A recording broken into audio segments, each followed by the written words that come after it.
Welcome to the 108 podcast, starring the drunk uncles of White Sox Twitter. He's at his ideal weight if he were 10 feet tall, Beefloaf. Never holding but always partaking, not hungry but will eat, My Sock Summer. And your host, he's aged and smells like a sharp cheddar, Chorizy E.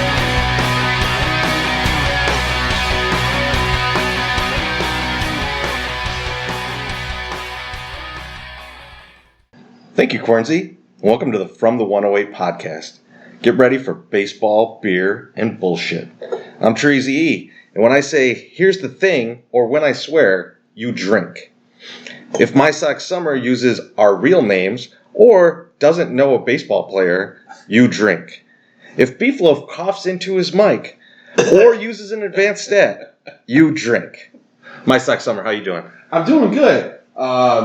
We had a very fun Monday night in the 108. There was a lot of crazy-ass drunk people in the 108, which was then on Tuesday was really fun because we got to hang out with the good guys from Shy Sox Weekly. Oh, yeah. Johnny Nani and the man, Tony Marchese. Yeah. The boss. Yeah. The boss man. The boss man. I missed out on that Monday night festivities, but I did get a chance to dip my toe in the water on Tuesday night. I was a little bit tardy, though, so I had to work late. I feel like on Monday night, Wally Money had a lot of fun he's never going to remember. Yeah.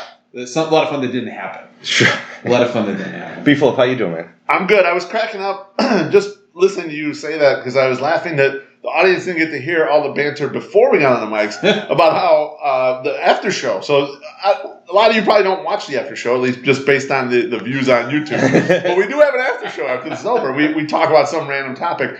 This week is conspiracies. And I want to tune in. It was hilarious, like arguing over what is a conspiracy and then starting to go down the path of some of the conspiracies that we like or don't like. We could probably do a few days worth of a show. It's going to be, so we're going to do because this podcast is definitely going to be 3 hours. There's just no way it's not going to be. I'm looking at the outline, and we've got so much shit to talk about. Tons of shit today. And the music section is going to be long, too, because I'm going to kick some stuff to you guys. Yeah. But yeah, we can do another 3 hours after that. So I'm really looking forward to it. I think it's gonna be a long night. Chorizy's actually out of town.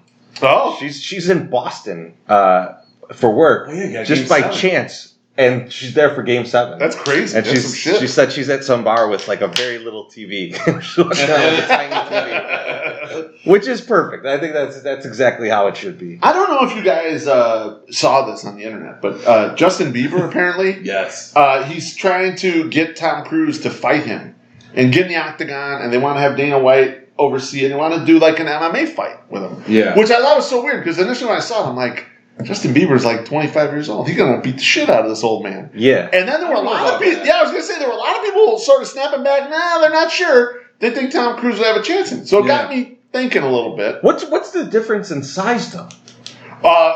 So height. I only looked up their heights. They're probably the same size. And Bieber's 5'9", and they say Tom Cruise is 5'6", but there's no way in hell he's 5'6". Now I don't know if Bieber is also artificially tall as far as like his. Maybe he's only like 5'5" or some shit like that, but. I would guess Tom Cruise isn't even 5'6".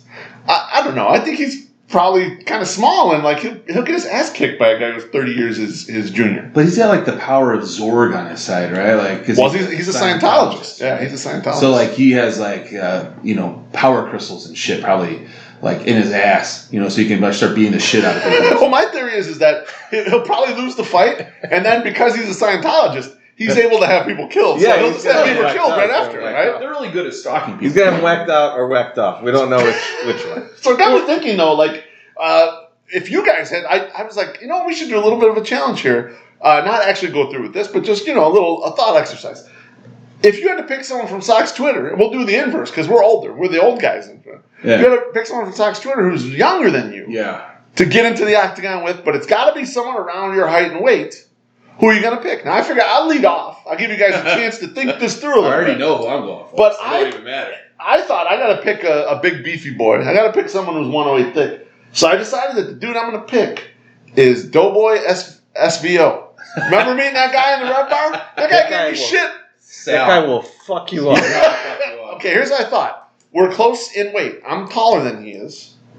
and I might be a little quicker. But he does look like the type of guy that if he gets even one good shot on me, I'm toast, right? You think I'm probably dead? Yeah. I gotta stick and move, You gotta right? be careful. Yeah, I gotta move around quickly. He works at the airport. I think he can fuck you up. No, he looks like he can fuck me up. Yeah. I was just trying to pick an even, what I thought was an even fight, but he'd probably gonna kill me anyway. So I'll 100% get murdered, right, in the ring. Like, I can't fight. Like, if you... Right. I'm going to lose, right? So I'm trying to think who would kill me the quickest. So I'm going to go Shy Sock Sal. I think he could really, he's got the training. He'll just snap my neck or something in 30 seconds. It'll be over. That's true. We're just done. I think that's the way I'm gonna go for the quick death. What's gonna be great is my sex gonna be your corner man and say, "Hey, fuck you, Sal," right before that starts, and then by the time he gets Sal out, I'll be laying in the ring. He fucking took my guy. Why would he take the one guy that I would fight? Yeah. I think because Sal would fuck you out. I'm trying to save your life, so I'm sacrificing myself so you live. Okay, so then if we're gonna do this, and I have to die quickly too, then I'm going with Billy Wire's One Rebates Cup. He fucking he would just stomp me. Oh yeah, he would stomp me, and he'll say, "Oh no, I'm old." Like, I saw your arms, dude. They look like my thighs. Remember when we met him? He's like, "I'm out of shape." He's like, "I'm not in shape." I'm not in shape. So fucking huge. See, I'd be terrified though of that fight because he'll show up in a southpaw costume and kill you while he's wearing he'll be a bloody southpaw after that. I think a Speedo. Yeah, I was thinking the same thing. He'll have sort of a Speedo on, so his wang will be near your face when he's killing you, just because he's a sick fuck and he would like to do something like that to you. So he's gonna get you in between the thighs, choke you with the thighs. But choke me out and kind of at the same time. But he's Roman soldiering you while he's choking you out with his thighs. I think that's what you're describing. You could just wrap his dick around my neck and just choke me out. What a way to go, though! What a way to go out! You don't know if you're coming. I always liked the way Frank Drebin wanted to go out, but this is impressive too. It's a really good thing Chorizy's not here right now because I feel like I'd be getting a dirty look from her. She would just be she would probably just be vomiting. What does this have to do with baseball? Yeah, exactly. Talking about bats. Pretty much. It happens. So I have an update for you guys. Well, wait a minute. We didn't ask you how you're doing. Chorizy, I'm doing good. I'm doing good. I think though I'm pretty sure I tore both of my rotator cuffs this week playing virtual reality Star Wars game. Oh no! So I was at the game last. Stuff by video games. I was at the game last night, and I was like, man, my shoulders kind of hurt. When you're handling a lightsaber, and you haven't really swung those arms around, it'll get you. It'll get you. So I can't lift my arms above my head right now, but I'm doing pretty good otherwise. Oh my god, that's horrible.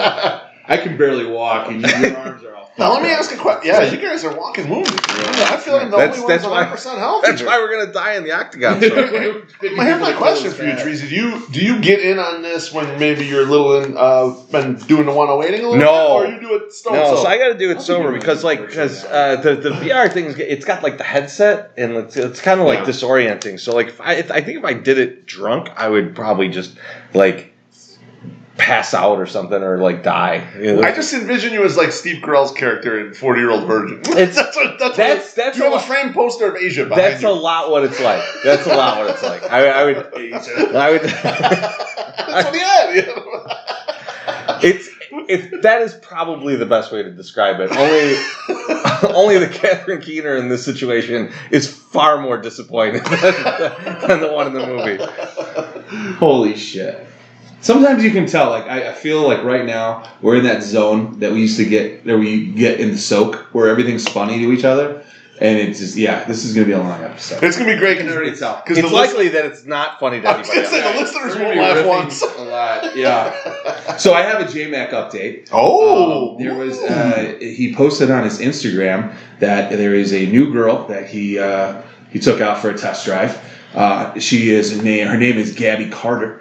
We were alerted to the Gabby Carter by one Polish with extra onions. Yeah, he's a big fan. If you guys are into blondes with natural tits, go check her out. She's a fun time. So I did when you were talking about this beforehand. You were like, oh my god, I can't believe she's 18 years old. Yeah, and I was like, I thought there was only 3 categories of porn actors. It's barely 18, MILF, and then like back from retirement. I think those are the only 3 age groups I've ever heard of. Like, but like if you look at an age, they never show an age other than those. Like, there's girls that get in at an older age too. You know, that they're obviously not 18 when they get in. She conceivably could pass for, like, I thought she was like 21, but like she looks like she's 18. So as a bouncer, you wouldn't have carded her? Oh, I would get in trouble there, man. 100%. And before anybody thinks that this isn't about baseball, the way you might have seen Gabby Carter is she was in the front row at the Marlins game or at Marlins game wearing a Bang Bro shirt, and I think she got kicked out. Really? She was just chilling there and looking too hot, and they don't like that sort of thing there. Huh? She got kicked out to Derek Jeter's suite. Is that what happened? I think he's married. She got a gift basket. That always stops professional athletes. That's what I hear. He's a man of God. From what I can tell, professional athletes are probably the most monogamous. For the record, that was not me causing. Yeah, that was me. But you still have to drink. Yeah, I'm gonna drink up. Yeah, they take monogamy real seriously. I'm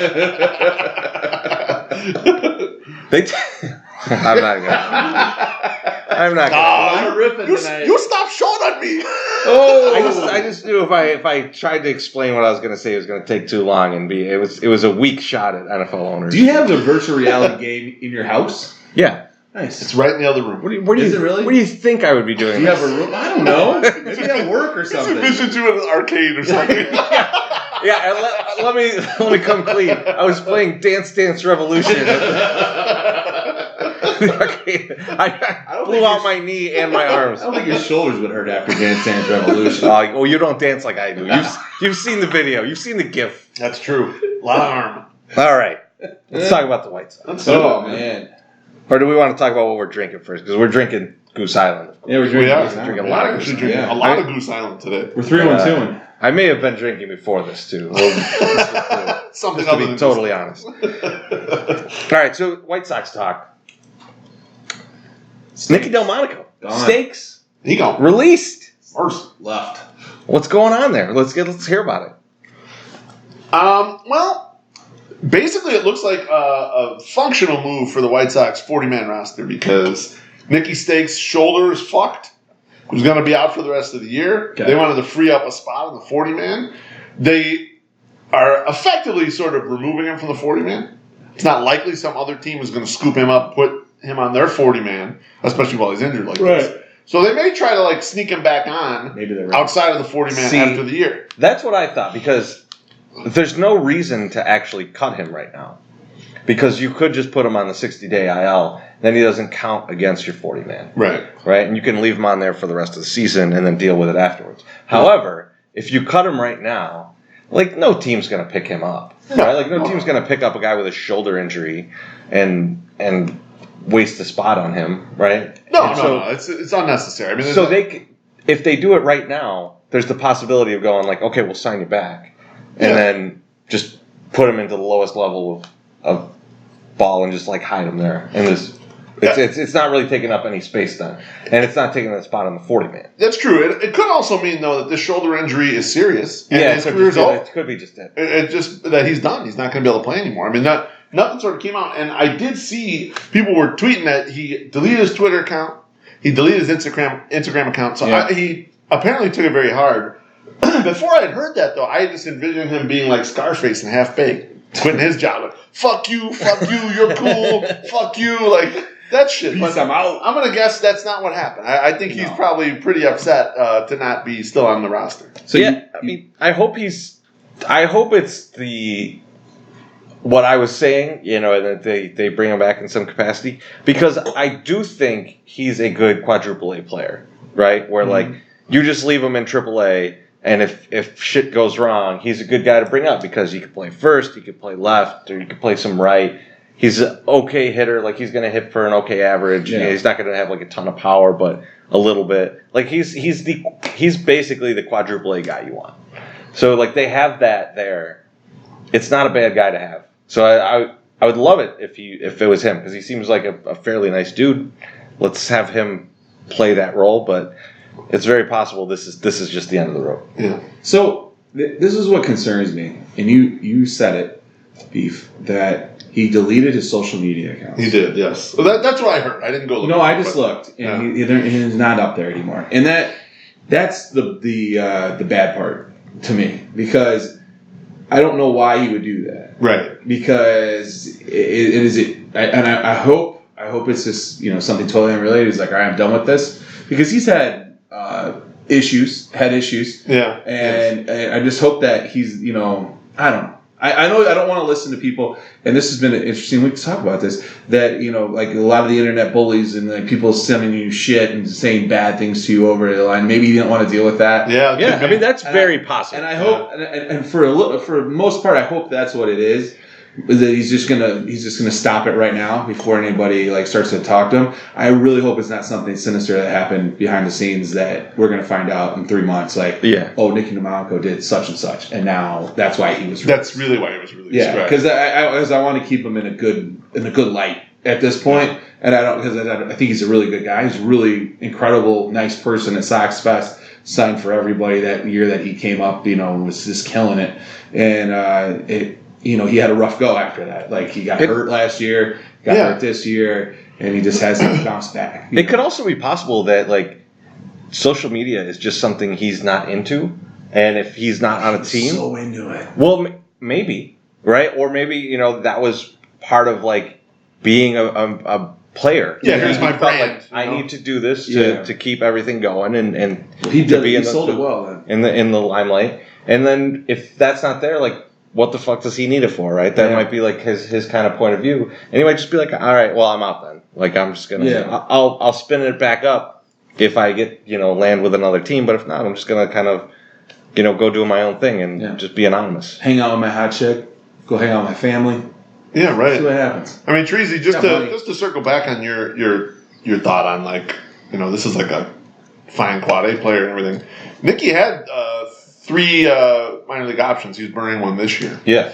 But he still would have had 2 left. So if they thought there was utility there, it'd be surprising that they would just cut him loose like that and sort of like try to swing him back around the roster. And what it makes me think is that they see that there's a bunch of outfielders charging hard starting in Double-A, and these guys are going to kind of be here soon. And you only need so many outfielders on a 40-man roster. Yeah. Just sort of clearing the space. And it's like, thanks, Nicky, you were... I mean, in 2017, it was fun watching Nicky in the second half. Like, it was fun watching him do his thing for a little bit. And like my Sox Summer said, he's been nothing but hurt since then. Yeah. And maybe he's just not cut out to, be a guy who's a real player. He has to succeed. Yeah. Because we tried to give up baseball, and then they made him come back. And he fought back and got all the way to majors. He had a really good second half of that 2017 season, and, he got to play around a little bit. Mm-hmm.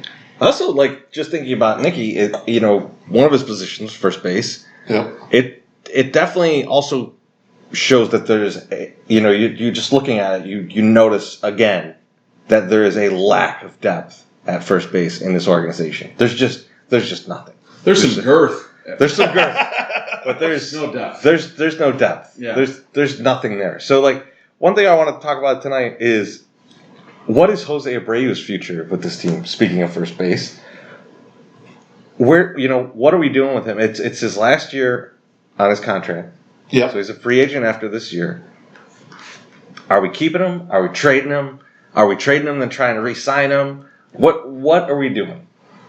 I mean, I think the trade market right now is diminishing for Jose Abreu. Yeah. He's been productive. He's had a bunch of RBIs. He's hit for power. The batting average is sinking. The on-base percentage is sinking. And the way I look at it is, like, Rick Hahn played this pretty much perfectly.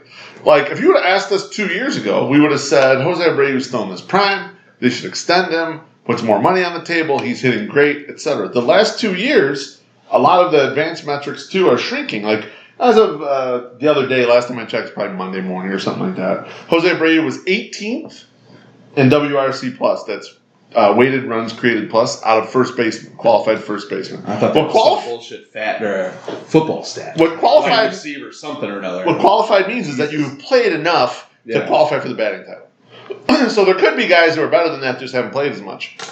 But 18th is below the middle of the pack as far as first baseman. Now he ranks a little higher out of AL because the AL's got weak first baseman, but right now he's just an average-ish first baseman. As weird as that sounds, like because he was such a star for the White Sox and was the best player for the Sox in the last 4 years-ish or whatever. Killed it. He's basically a middle-of-the-road type player. And so that's not the type of player I don't think you're going to extend the qualifying offer to. And you probably, maybe, if he really does want to be here for a while, you might be able to get some sort of discount on him in order to bring him back. And I'm betting that's what Rick Hahn has been playing his hand to do. So we've been talking about this, or I've heard this, maybe not all of us, but and I don't want to jump ahead of the next topic, but like keeping Yonder around is the Sox sort of putting out, hey, we'll take an aging star and we'll keep him here. We'll continue to give him at bats and pay him money to be there, just to make it more friendly for a veteran that might be on his last 3 years. Like, hey, come into the city and play, because typically the Sox aren't usually the most friendly team to those guys. Can Jose Abreu be that guy and not Yonder Alonso? Yeah, so sure. Can we just extend him and give him the money and say, hey, look we know he's not going to be the best guy, but let's just fucking pay him and just keep him. And then everyone can be like, oh, good on the Sox. Because they're not spending the money anyway. Why don't they give it to somebody that needs it? I don't think it's bad on the Sox if the Sox were to say, let's go like 3 and 36, right? Which is an overpay probably for Abreu at this point. Because if you look at guys who produce similarly to him, and I'm not saying that these guys are as versatile of hitters. Yeah. You know, they kind of do an OBP and home run bit.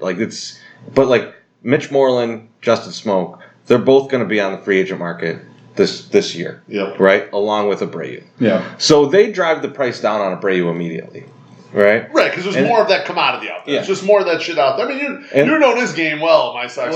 When you're doing your hunts and shit, if there's too much of it, you don't want it, right? You can't sell it. You know? And the Red Sox, I mean, Moreland's on the aisle right now, and what do they got? Michael Chavis playing there, and they're doing just fine with that, right? I mean, they're finding they don't need Mitch Moreland. And then as far as the trade route goes, there's no one's going to go after Abreu because the Sox are going to want a premium price for him, right? They're going to say we want some good stuff. Yeah, I think the trade ship sales. And I feel like the Blue Jays are going to be more than willing to throw Justin Smoke to another team, right? Just like last year, you saw the Marlins give Justin Bohr away for not much. Right? Right. And actually, the Angels demoted them for some part of this year. Yeah, so, you can see how quickly some of them skills collapse. Yeah, so, they get a little there's not a good market for first baseman. But at the same time, the Sox have no fucking depth there, right? So they need a first baseman. So I think the happy medium is going, we'll give you 3 for 36, or even doing 2 for 25, and then a $12 million option if he hits so many plate appearances or bats or whatever you want to do, right? Some kind of vesting option so that if he is actually playing, that he gets that third year, which is fine, right? Because then you got that extra year out of him if he's still competing at a decent level, right? And then you have that first base position kind of locked up, or he could be the DH, right? He can do one or the other. If you decide that Zach Collins is a first baseman, then you got kind of what you have right now with Yonder and Abreu, only I hope Collins is better than Yonder, right? Well, I'm glad you brought up Collins because a couple of the internal fixes, you're totally right, Chorizy. There are no first baseman. I know you'll hear a guy, Clinton Cole, say, don't sleep on Gavin Sheets. He's not completely dead yet, etc. But really, the next big first base prospect is the one they just drafted a week ago, and that's Andrew Vaughn. The guys in the short term, in the rearview mirror, right there, that you could potentially use.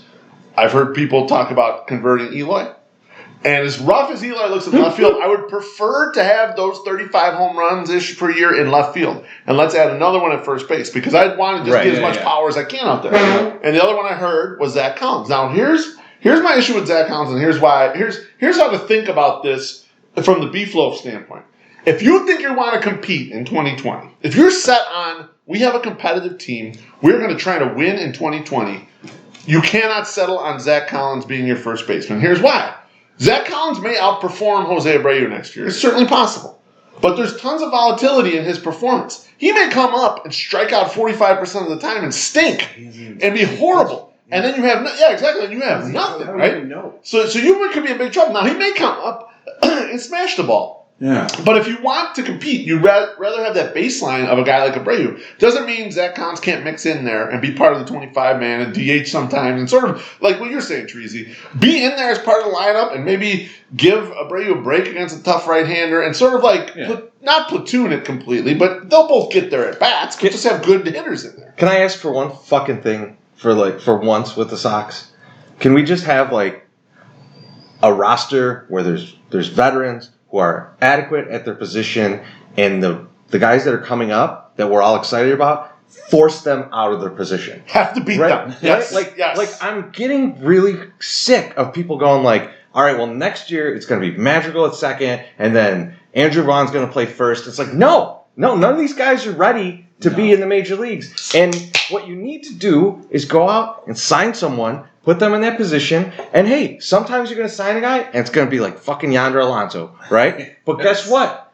Because you have a farm system, because you're building that farm system, those guys get pushed out. Right now, we got no one to push Yonder Alonso out. Right. We got no one to push Yilmer out, right? And why not put guys in that can actually play, actually make you compete in 2020? Like, how fucking great would it be right now if we weren't talking about, man, could Dylan Cease come up and be the second starter on this team? Yeah. And instead we were saying, could Dylan Cease come out and push Reynaldo Lopez into the bullpen? Right? Like if we had that kind of depth, that's the scenario you want to be in. That's the scenario that the Cardinals have been in for like the last 25 years, where I know they don't win the division every year, but when a guy gets hurt, you're like, that's fine, because we got 900 guys in the minor leagues that can push that guy out, right? And then sometimes those guys just stay there, right? Like you bring up, bring up this guy, and he never relinquishes the position. That's fine. That's fine. It's not our money, right? It's not like if you paid. Totally agree. If next year you went out and grabbed Brian Dozier, and I know he's not been great this year, but let's say you pick up Brian Dozier up to play second base, and you pay him $10 million, right? And halfway through the season, he gets hurt. And you go, okay, well, Nick Madrigal's in AAA right now. Let's bring him up. Let's see what he's got. And he's fucking awesome. Yes. Right? Great. Brian Dozier never comes back. or he comes off the bench for you. Yeah, and you got extra good players. Yeah, he's just sitting on the bench. Dude, I don't feel sorry for Brian Dozier in that scenario. Fuck that guy. But I also don't want to be in the position where you go like, all right, we're going to start Nick Madrigal next year. And then if he's not good, which there's a chance he won't be, right? There's like, I know people love him, right? But there's a non-zero chance that he sucks. There's a non-zero chance that he is Gordon Beckham, right? There's a non-zero chance all the prospects suck. Right. And so if he's Gordon Beckham, at least we'll have one good year from him.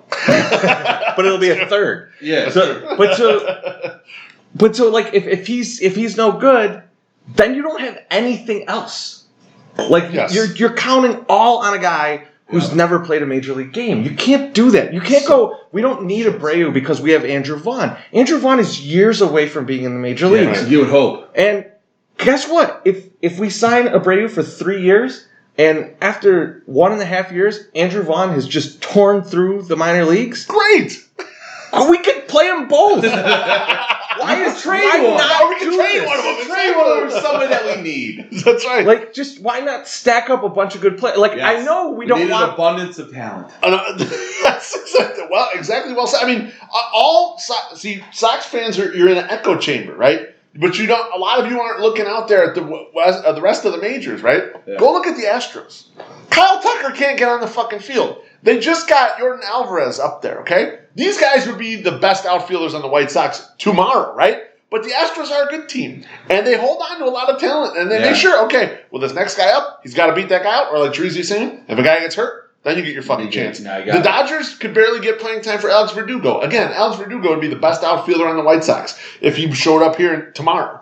They can't get him playing time. This is the same shit that happened with Ryan Howard. Jim Thome was blocking him. Ryan Howard was hitting 1 million home runs in AAA. They couldn't bring him up. Well, guess what? The Phillies won a World Series because they had all that talent bottled up there. This is how you win. The Yankees are sitting there with more guys more injured guys than the South had in the Civil War. And they're somehow still like blowing that division away. And guess what? Like some of these guys are going to start coming back and the team's going to be even better. And you're going to know I've got this guy just waiting. Yeah. You could also, in the offseason, go, hey, remember that guy that was really good last year for 6 games? And everyone fell in love with him? I'm going to trade this guy. Right. And people will bite on those kind of guys who came up and had a stretch in the majors to where they're doing good. I mean, you see it right now with this roster. You see a guy like Ronaldo Lopez, who really should probably go down to the minors and fix some shit. You can't do it. You don't have any people here to throw. He's your number 2 starter. He's your number 2 starter. Yep. He can't. He's not afforded the right. And I know he's down to 1 option, so that's a problem there. But I'm just using it as an example of a player. When you have a good team and that shit happens, that player needs to go down and needs to be replaced with someone who can actually play. You can't fuck around like that. And we need to start getting in the mode of thinking that way. I mean, they're picking up guys off the street to make starts. Yes. I mean, this is a bad situation. Like, also, like, Despani playing a game is just fucking ridiculous. I mean, he was fine. He did okay. But like, the fact that it happened is ridiculous.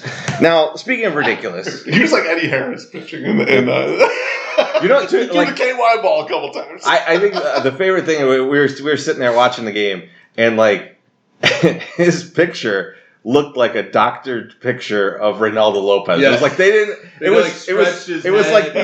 was like the Ocean's 13, or like we don't got a picture of him, and they just doctored a picture of they're like, oh, it's just fine. Yeah, it's him. That's him. That's the guy. That's the guy. Yep. So speaking of ridiculous, Yonder Alonso still on the roster. No. That's ridiculous. But he's been sitting a bit. It's almost like the Sox realized that he had a vesting option. They finally figured it out. Or how it works. So what do you guys make of Yonder starting to sit? I think this is probably a Ricky decision. Probably I probably think that someone like Ricky is like, okay, I'm going to give this veteran some time to try to get out of this slump. And it's fair enough. Like, everyone was panicking at 100 plate appearances, 150 plate appearances. You know, and maybe he did fall off a shelf. Maybe he's completely toast. But usually you let a veteran sort of get out of a slump. But I think right now Ricky's just sort of taking a stand like, look, this doesn't seem to be getting any better. What we're going to do is just going to play you in optimal situations. And I don't know if he's getting some, if Rick Hahn's saying, hey, fucking slow down that play. Let's make it close at the end of the year. Let's make September matter for this guy's fucking option. Let's make him earn this shit. Or let's figure out, let's see where we're at with the Abreu discussions before we let this guy vest. Because they might want to let him vest. And I'll tell you why. They might not mind throwing away $9 million to have some security at first base, especially if he picks it up a little bit. You throw $9 million away to save $20 million with Abreu. That's the idea. Not specifically. So he would have to start hitting. In order for that to work, he'd have to start hitting. Like, he can't keep hitting the way he's hitting right fucking now. He can't just have like one good week a month and then. Yeah, but if he kicked it up and started like if starting right now he was back to his normal norms the whole rest of the year, then you might consider taking that gamble. I would not take that fucking. That's terrible. I mean, like. I've never really liked Alonso, I think that's the problem. Like I like throughout his entire career, I've always thought that he's just kind of a basic bitch at first base. Like I mean, like he's like, ooh, a 750 OPS. All right, that's what I want out of my slugging first baseman. Like I've just never been into it. It's always felt like even when he was on the A's and he was doing well, it's like. Billy Bean didn't figure something out. He got lucky. Sometimes here. Billy Bean gets lucky. All right, like he's not a fucking genius. He's allowed to get lucky too, right? And so I've just never really liked Alonso. So like having him here, I'm just kind of like this fucking guy. Like I know what he is. You know what I mean? Yeah. Like you've got like I said, he's like a 750 OPS guy. Even if he comes back to like what his career averages are. I don't want that guy. Like, that guy is disappointing to me. Right. That guy, he doesn't... He only gives me half wood, even at his best. We're on to that new shit. We don't need that old shit. Yeah, exactly. You're making that voice, and the voice that you made for him was funny. And immediately I think of him coming into the clubhouse and like, yo, these snacks are free, right? Like, these are for everybody. Like, we can all have these, right? No one has to pay for this shit, right? It doesn't seem like that too smart of a guy. But Yonder, this is what is so weird about how all this timing went. Because last fucking home series, he had a good series. he fucking played well enough to keep himself around, and now they're fucking benching him. Like, it couldn't have been the fucking 4 weeks before that, right? And like started doing it when he was sucking ass. It's like he's starting to come around. You're like, hey, whoa. Don't play so much. Put him down. Because it's plate appearances, right? It's not at bat. It's at bats. It's plate appearances. It's not hits. No, it's not singles. It's not none of that shit. And so, I think, if you'd asked me to do this, I'll probably do this weekend. Just a quick video on like how his vesting option actually works. But like, I think a lot of people confused right now because it shows that he's supposed to get, if he gets 550 plate appearances, that he would vest. But it's less than that because of how many he got last year. So we're on pace for him to vest now. Like he's going to vest that option, and they're gonna have no recourse but to pay him $9 million, no matter what. If they come up short, they don't have to do that. So. I mean, I don't know. I think it's time for him to go, but who the fuck is pushing him out? Like, who is coming up, right? Like, are you going to bring up Palka? Because they've only played Palka at first 3 games. Yeah. So they're not confident in him as a first baseman. Remember, like, Jose Abreu gets hurt from time to time, right? Like, or just needs a fucking day off. Yeah. Who's going to play first base, right? The only thing I could think of is if you were to cut Yonder, you'd carry 3 catchers, and you'd either bring up Collins and have him play some first base, or bring up Sebi, who's not going to cost you anything and just is there for emergencies. Yeah. And Wellington Castillo plays first base and DHs. Neither of those are great. I don't. Those are tough. They send Sebi back down. I mean, He's fuck. I mean, in theory, everyone have a drink. Fucking know. I mean, in theory, you're right. You'd like to think they're going to bring up Palka, but as we were talking about in the chat, I don't think we're going to see Daniel Palka. I think it's over. I mean, maybe we'll get a cup of coffee in when the roster expands in September, but I think it's over. Then do you bring up Matt Skoll? Like, are you going to give that guy a chance? Because if you're not going to give that guy a chance, let someone else play first base down there. Yeah. Like, why are you playing him at first base if you're not going to use him? Like, it's obvious you need a backup first baseman and a DH. And lefty doesn't hurt. Yeah. Right? So, like, Nicky's gone. Yonder's terrible. You got to shit or get off the pot at this point. 8 million shitty arms. Because let's get rid of a couple. If you believe in Zach Collins as a hitter, he should be playing some first base down there. Right. Or if you believe in Daniel Palka as a hitter, he should be playing first base down there. Because he's not coming up because as an right fielder. It doesn't seem like you believe in Matt Skoll. Yeah. And I get it. He's like, what is he, 64 years old? He's 29. He's right? I mean, he could come up and be Brian LaHare, but probably not.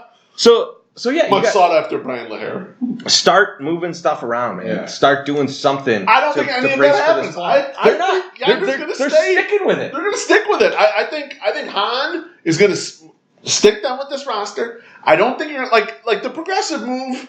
Chorizy, in my opinion, is bring up Zach Collins and let him see if he can fucking hit. You can always send him back down. Exactly. Not a big deal, right? Yeah. If this thing doesn't work for half season, is Collins on the 40-man? He's not, so you're going to have to add him to the 40-man. Well, it's okay, because there's a lot of shit that's got to get cut off the bottom of that 40-man. Like, when we were talking the other day, Cody Madero somehow is still surviving on there. I don't know how.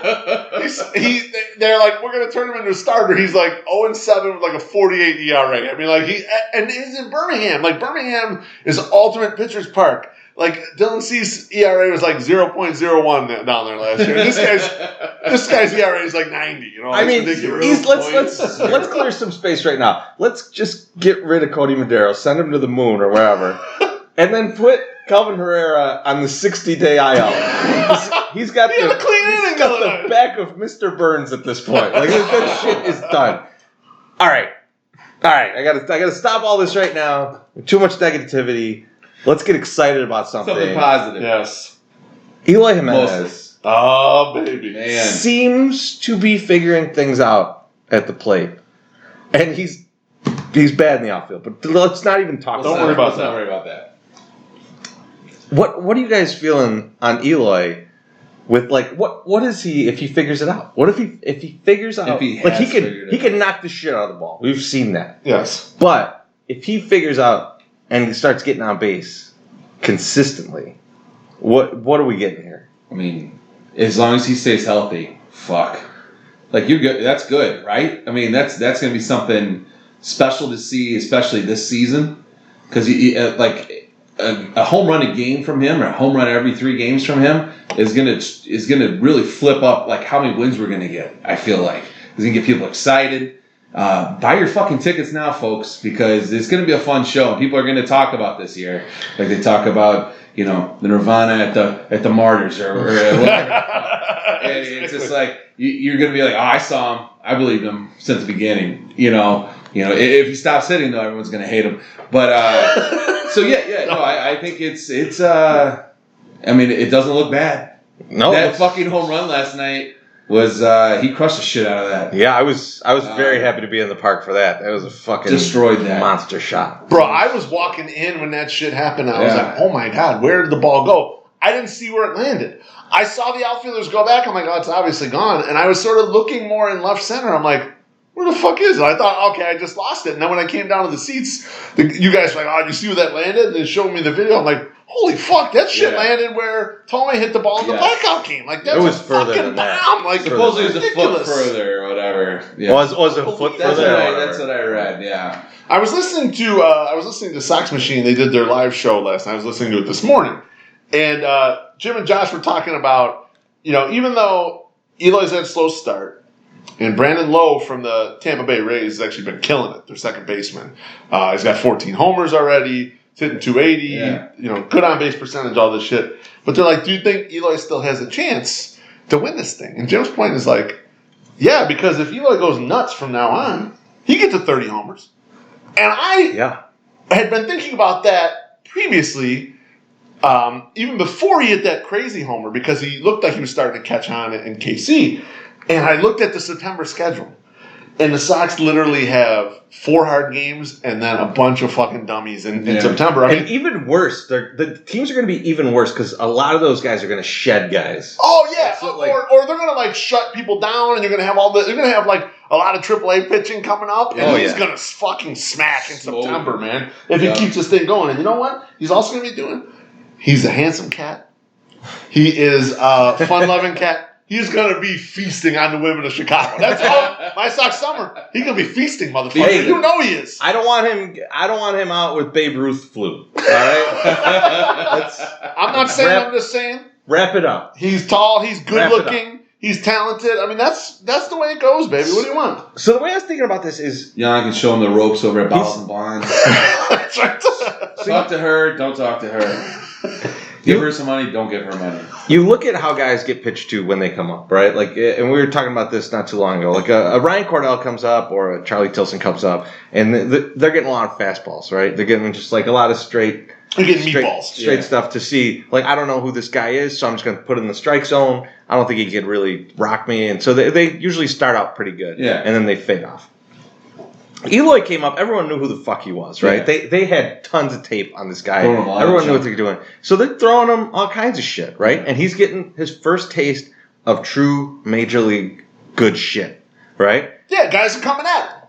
And now he's catching up on that. Yeah. So what I'm asking is, what the fuck do they have to throw at him now? Yeah. Right? Because if he's catching up on their best stuff, and you can't really change your defense against him because it's not like he's like some dead pull hitter where you're like, oh, we'll put the shift on him. No. I don't think he knows where it's going. His spray chart is like Peter North's spray chart. And so he's hitting ropes out there, folks. He's like, I remember got a major rager and he's hitting ropes. I told you Peter Alonso hitting rope. Eloy hitting ropes too, baby. And I mean, we talked when we talked about James McCann, right? We were talking about like why do some guys have a really good BABIP? Right? Yeah. It's because they hit the ball really fucking hard, right? Yeah. And some speed, right? Those are the two things. Now, I'm not saying Eloy's fast. He's got a little bit of speed. He's not slow. He's not slow, no. And he hits the ball real fucking hard.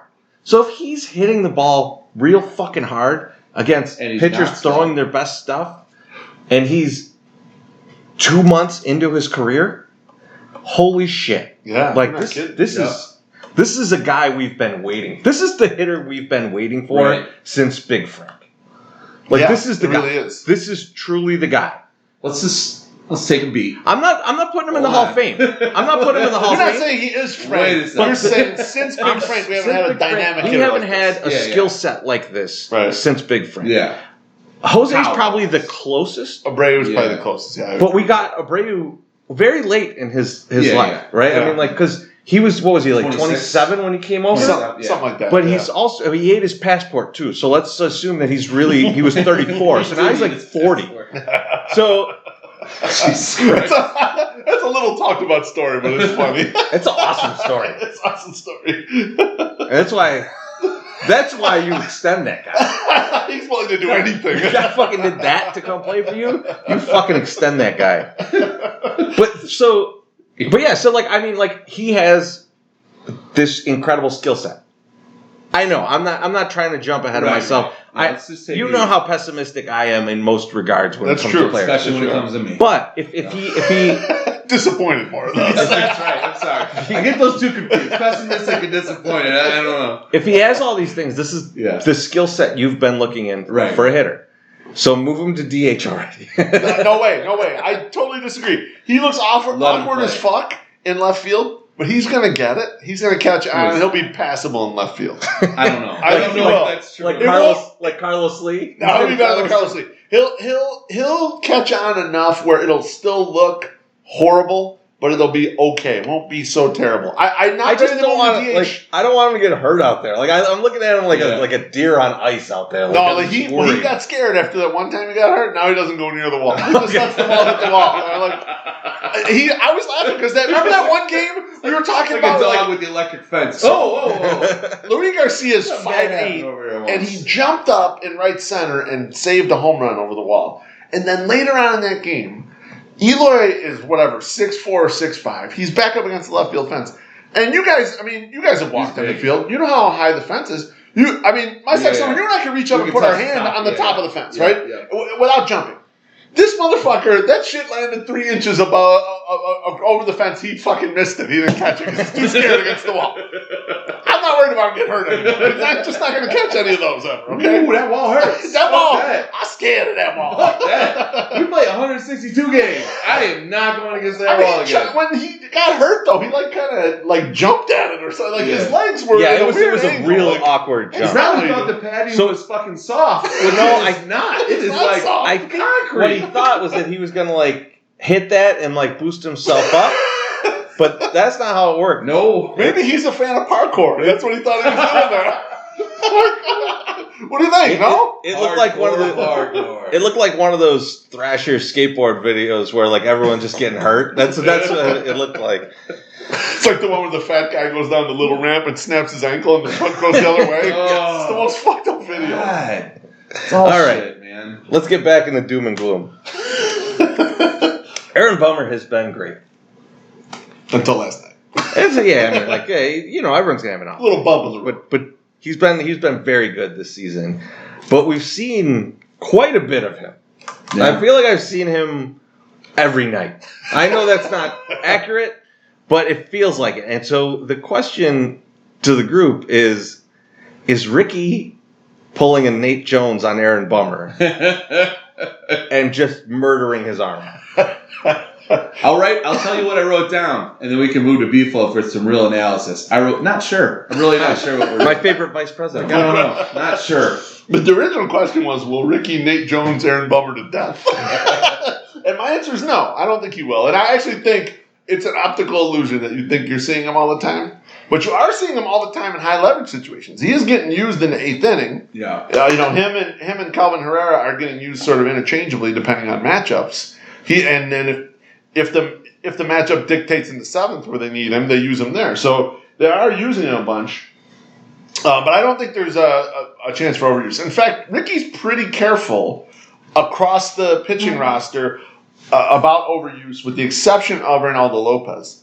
And I think the reason why he's gone up, he's put him in situations where he's gone high on the pitch count, or he's kept him in sort of high stress situations when maybe he should have come out of the game before then. When he gave him 118 pitches. Exactly. No, that's exactly what I'm talking about. But Jesus I think you can't look at every pitcher as exactly the same in their ability to have that endurance. Yeah. And I think Ronaldo Lopez is probably just a guy who can handle it. Yeah. And so they're going to use it. They're going to try and make him handle it. Like Lucas Giolito, it looks like he's probably a guy who can also handle it. But not everyone can. No, I don't think they're going to overuse him. You think Ronaldo Lopez might just be kind of like Charlie Sweeney, and like if you go out there to take him out, he just tells you go fuck yourself and get back over there? In Spanish, of course. And if you don't, he just goes into the stands with the prostitute. I'm going to fuck this bitch, then go back in and strike that guy out. I hope so. That would be awesome. Let's just hope Giolito doesn't agree to take all of the starts from the rest of the season. So yeah, I think it's definitely. I'm like exaggerating this in my mind because I'm scarred from what happened to Nate Jones. Yeah. Robin Ventura pitched him what it was. I think it was. I don't have the numbers in front of me, but I think he had him pitch 187 innings in out of relief. It's something like might have been 60, but I can't quite recall. But yeah, I mean like. It was just watching, like every time I'm watching the game, I feel like, and it might just be I'm paying more attention because it's a close game. Yeah. And I'm like noticing Aaron Bummer, but like it just felt like it, and I was just like, please don't do this. Please let this guy have a great season and don't kill him. Like use other guys. The season is not going to matter. What's funny is that you're probably the opposite of the average Twitter user who wants the best guys in there every single fucking game, even if they're down 4. Yeah, like there's no with a pitcher, there's no concept of like, you know what, we already lost this game, so it's okay for Jose Rondon to come in and pitch down 5 in the 9th because you have 0.7% chance to win the game. Like there's no concept of, you know what, this one we lost. Let's just move on to the next one. And see, I think was it Johnny Nani last night saying that they got the A squad and the B squad. Yeah. And like in the shitty game you're gonna get the B squad. And like I totally agree with doing that. Like you should totally. Yeah, there's nothing wrong with that. Like I want to and that B squad needs to just rotate. Or like I want to see Carson Fulmer up and then back down and Thiago Vera.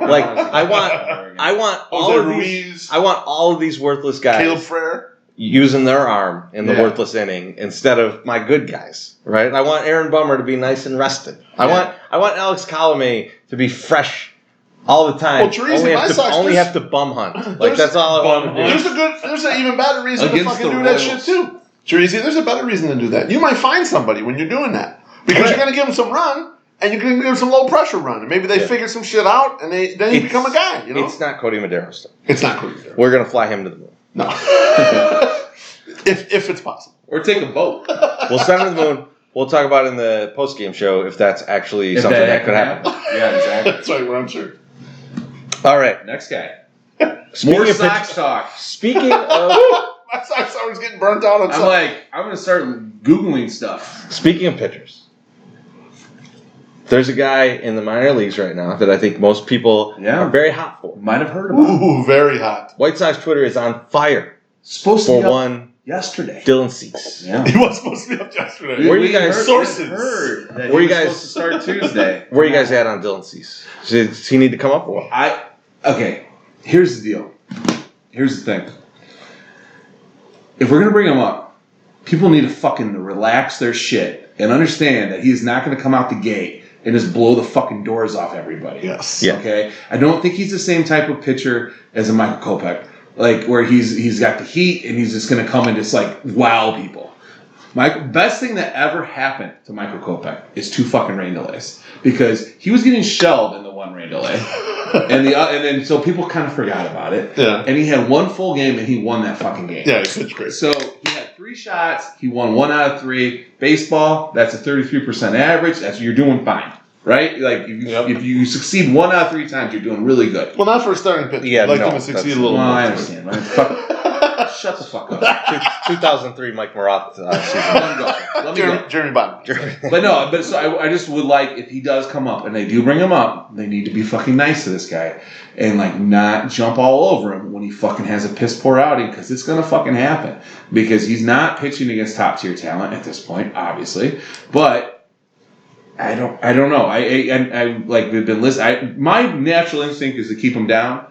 but that's only because I'm just afraid that once he's here and he's known, we're going to find out about him, and then something's not going to be right. He's not going to learn anything down there. I understand, and that's why I've changed it, because I've heard you talking to other people about this, because we don't really talk sports, and I was like, you know what? This is the only time we talk sports. Chorizy is 100% correct. Like he's not gonna do any better than he is now. It was like why they brought Makata up. Like what's he gonna do down there that he hadn't done? And then he came up and sucked, and he was a fucking bust. But but he's not. He's fucking like, killing it, probably because he had that year where he fucking if sucked you ass. really want to be good next year, you can't hold Dylan Cease down and then bring him up next year and go like, oh, he's going to be an ace.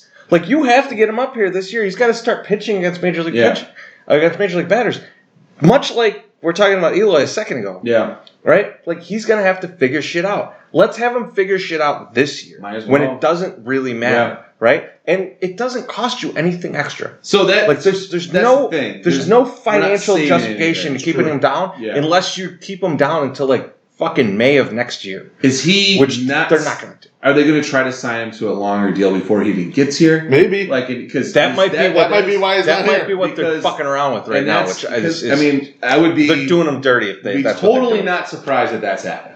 Because that's 100% why Eloy did not come up last year. Is because he wouldn't sign the contract. And then he signed the contract and like, hey, come on up, buddy. We love you. Come go play left.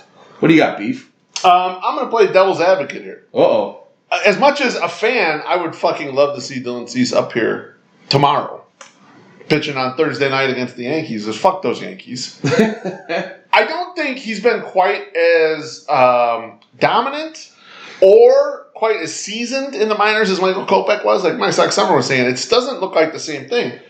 This year in AAA, he's got an ERA just above 4. The FIP numbers are a little better than that. His whip is above 1.4. He hasn't exactly crushed it down there. Now, I know everyone's going to say, well, they're playing with the Super Ball down there, and we're talking about it. It's the same goddamn ball they're using in the majors. And guess what?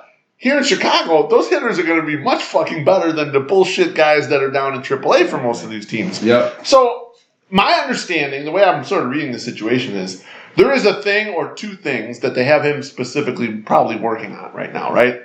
That they want him to fix before he comes here. They don't want him to get lit up because a certain part of his repertoire isn't quite there yet or something is not quite figured out yet. So I'm okay with them keeping him down for a little while seasoning, but there's limitations to this because I agree with you, Chorizy. If they don't bring him up this year, they're sort of punting 2020. Or they're hoping 2020 is like that goofy surprise year where you get lucky as fuck on everything. And I don't want to play that way, but maybe Han does. So I'm going to disagree with you because let's say we bring him up and he has a 5 ERA. Yeah. He's your second best pitcher. Like, this is what I was talking about earlier. There's no one holding these guys back. There's no reason that I should have to see Manuelos pitch I agree with instead of Dylan Cease. Like you're wasting major league innings on these guys that are inconsequential. Your point that you're bringing up is super valid, and Rick Hahn brought this shit on himself.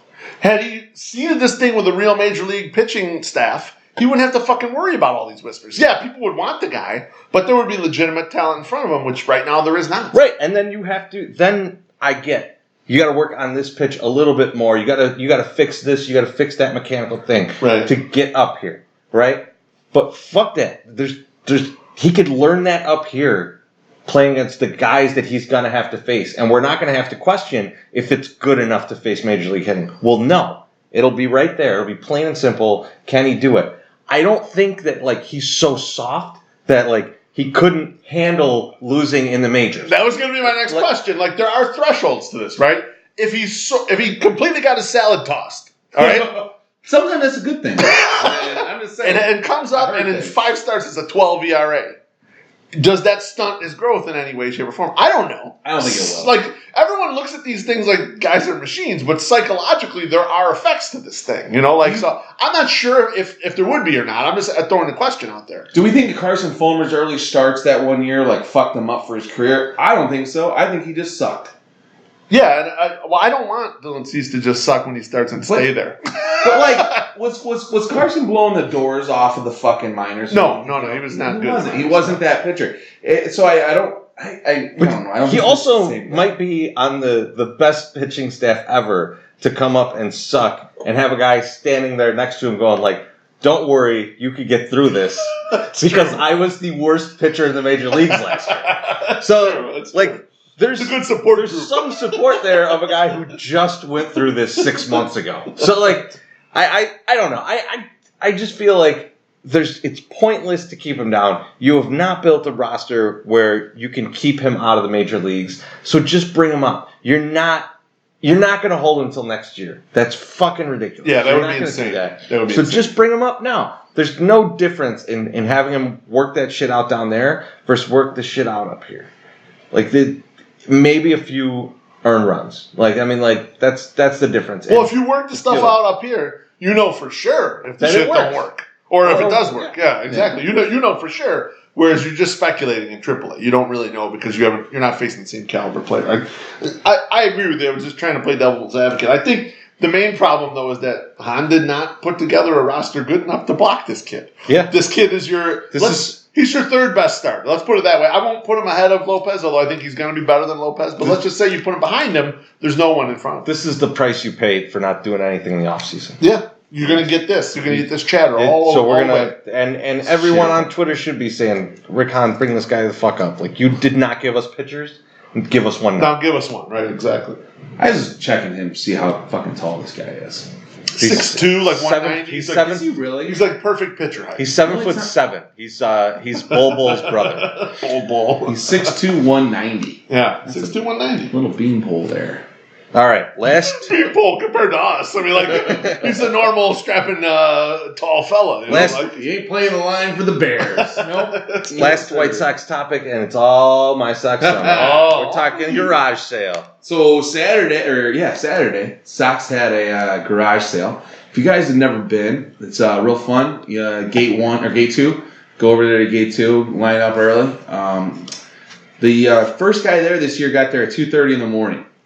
And the best part about this is that he got there early because he wanted to get first over this other guy out of spite for last year because the guy was there first. So he's like, I need to get there before this guy. I just want to be first. Fuck that guy. He's always first. I want to be first. wow. So he got there at 2:30 and said the next guy didn't show up till 4 o'clock. So he beat him by an hour and a half. So now we know when the first guy shows up, 4 o'clock. So if you were there before 4 o'clock, then maybe he'll up it next time. My Sox summer. What time does the garage sale actually open? It opens at 10. And we get there at 6.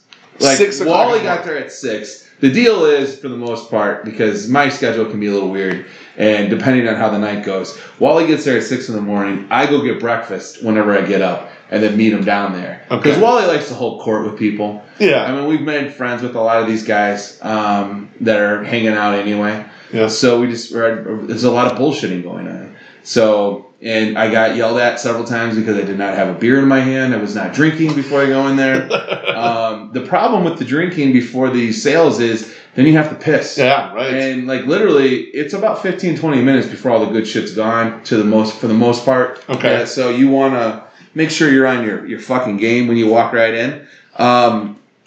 As you guys know, I'm a big bobblehead collector. They haven't had a good bobblehead in the sale for probably 6 years. So, I mean, Okay. it's really not... Like, you can get some extras if you want to sell stuff. I'm trying to move away from that. I have a ton of extras.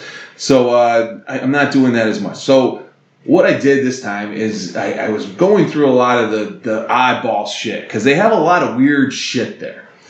They have, like, game-used pants. Right. And I was going through the first round of the, looking for them. I was looking for Polka's pants because I thought that would be cool. Like, we'll have them, have something.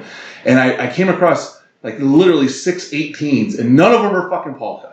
Like, all these other guys wore fucking, number 18 before Polka. Walt Riniak.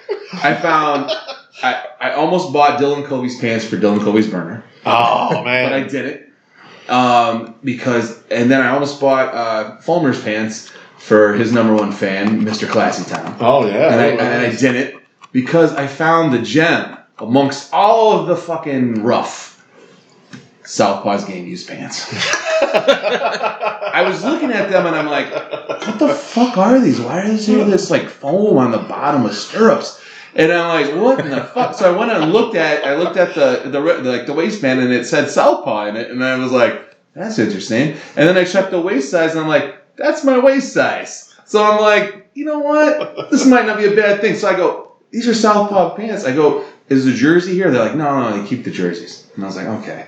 And they're like, we had the shoes at the last sale. And I'm like, motherfucker. Like, I wasn't here. I was in Florida.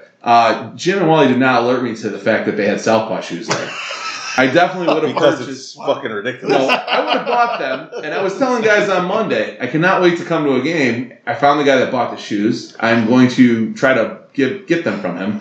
Not at the price that he wants. But I cannot wait till I'm half man, half Southpaw at a fucking game, walking around in those shoes and those pants. It'll probably be September because they're not light. You know, it's not like an easy breezy a thing. little too sweaty. So to clarify, though, you and an actual mascot, like a big, bulky mascot, have the same waist size. Same waist size. Okay. So I just wanted to make sure I had that right. Yep. Can I just add a little color? Fuck yourself. Can I add a little color to the story?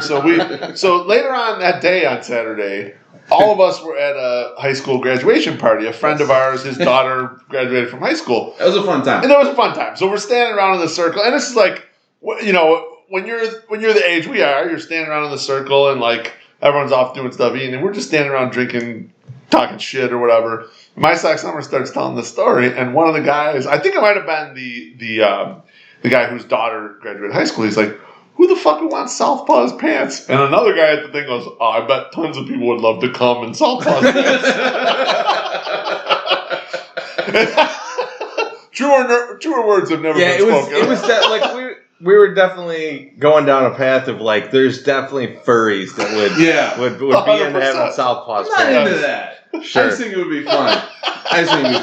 So my takeaway from the event is I was gonna buy some, you know, some guy had, like, asked us about pants to go with some jersey that he had. That was a Mitchell and Ness pant, like something, right? Oh, okay. Yeah. I remember seeing that message. He forwarded me, so I picked up a pair of pants, and then I'm like, I don't know what the fuck this guy's waist size is, you know? And then I'm like, you should tweet at him. But as soon as I got home, like, we had fucking shit going on. And it was a long day. So I'm sorry to that guy. If you're listening, I'm sorry that I didn't fucking tweet you and tell you to get there and fucking buy some pants. But I bought a Polka bat, game-used bat, that was shattered. Nice. That's awesome. So, I looked it up when I was in line, and it was the last use that it had was a ground out. And that's the only one that they track, but this can have 7 home runs in it. Yeah, you don't know. And then I touched it, and there was a lot of power in that. and a lot of pine tar. And, you know, it was $50, but that was, I mean, that's like nothing, right? Like, a Tim Anderson's like $150. Did you feel more virile when you were holding it? Or I definitely did. And, like, it's not as heavy as you would think it would be, right? Yeah. Like, you would think it'd be a little bit more weight, you know, to it, but no, it's a nice, light, good bat. I bought a batting helmet because I've been wanting to buy a batting helmet for a while, and it was before they. Why? Because they display well. Like so I have like. I was really hoping you're gonna start wearing it. No, it's way too small. And nobody has this gigantic dome. Like, there's gotta be a couple major league players that have a huge head. Yeah, like Reynaldo Lopez. You know, but he doesn't bat. So he's like 5'8". There's so I got, like, it was before they got the raised lettering that's on the batting helmets, which I really want one of the raised lettering ones, but this one was $25 and it was the old 83 logo, the SOX. Oh, so nice. It's nice, and it's a nice blue, so it will go there, and I have a Bears helmet on the other side, so it's like, it just is kind of playing off, you know? Yeah. And plus it's something that kids can play with.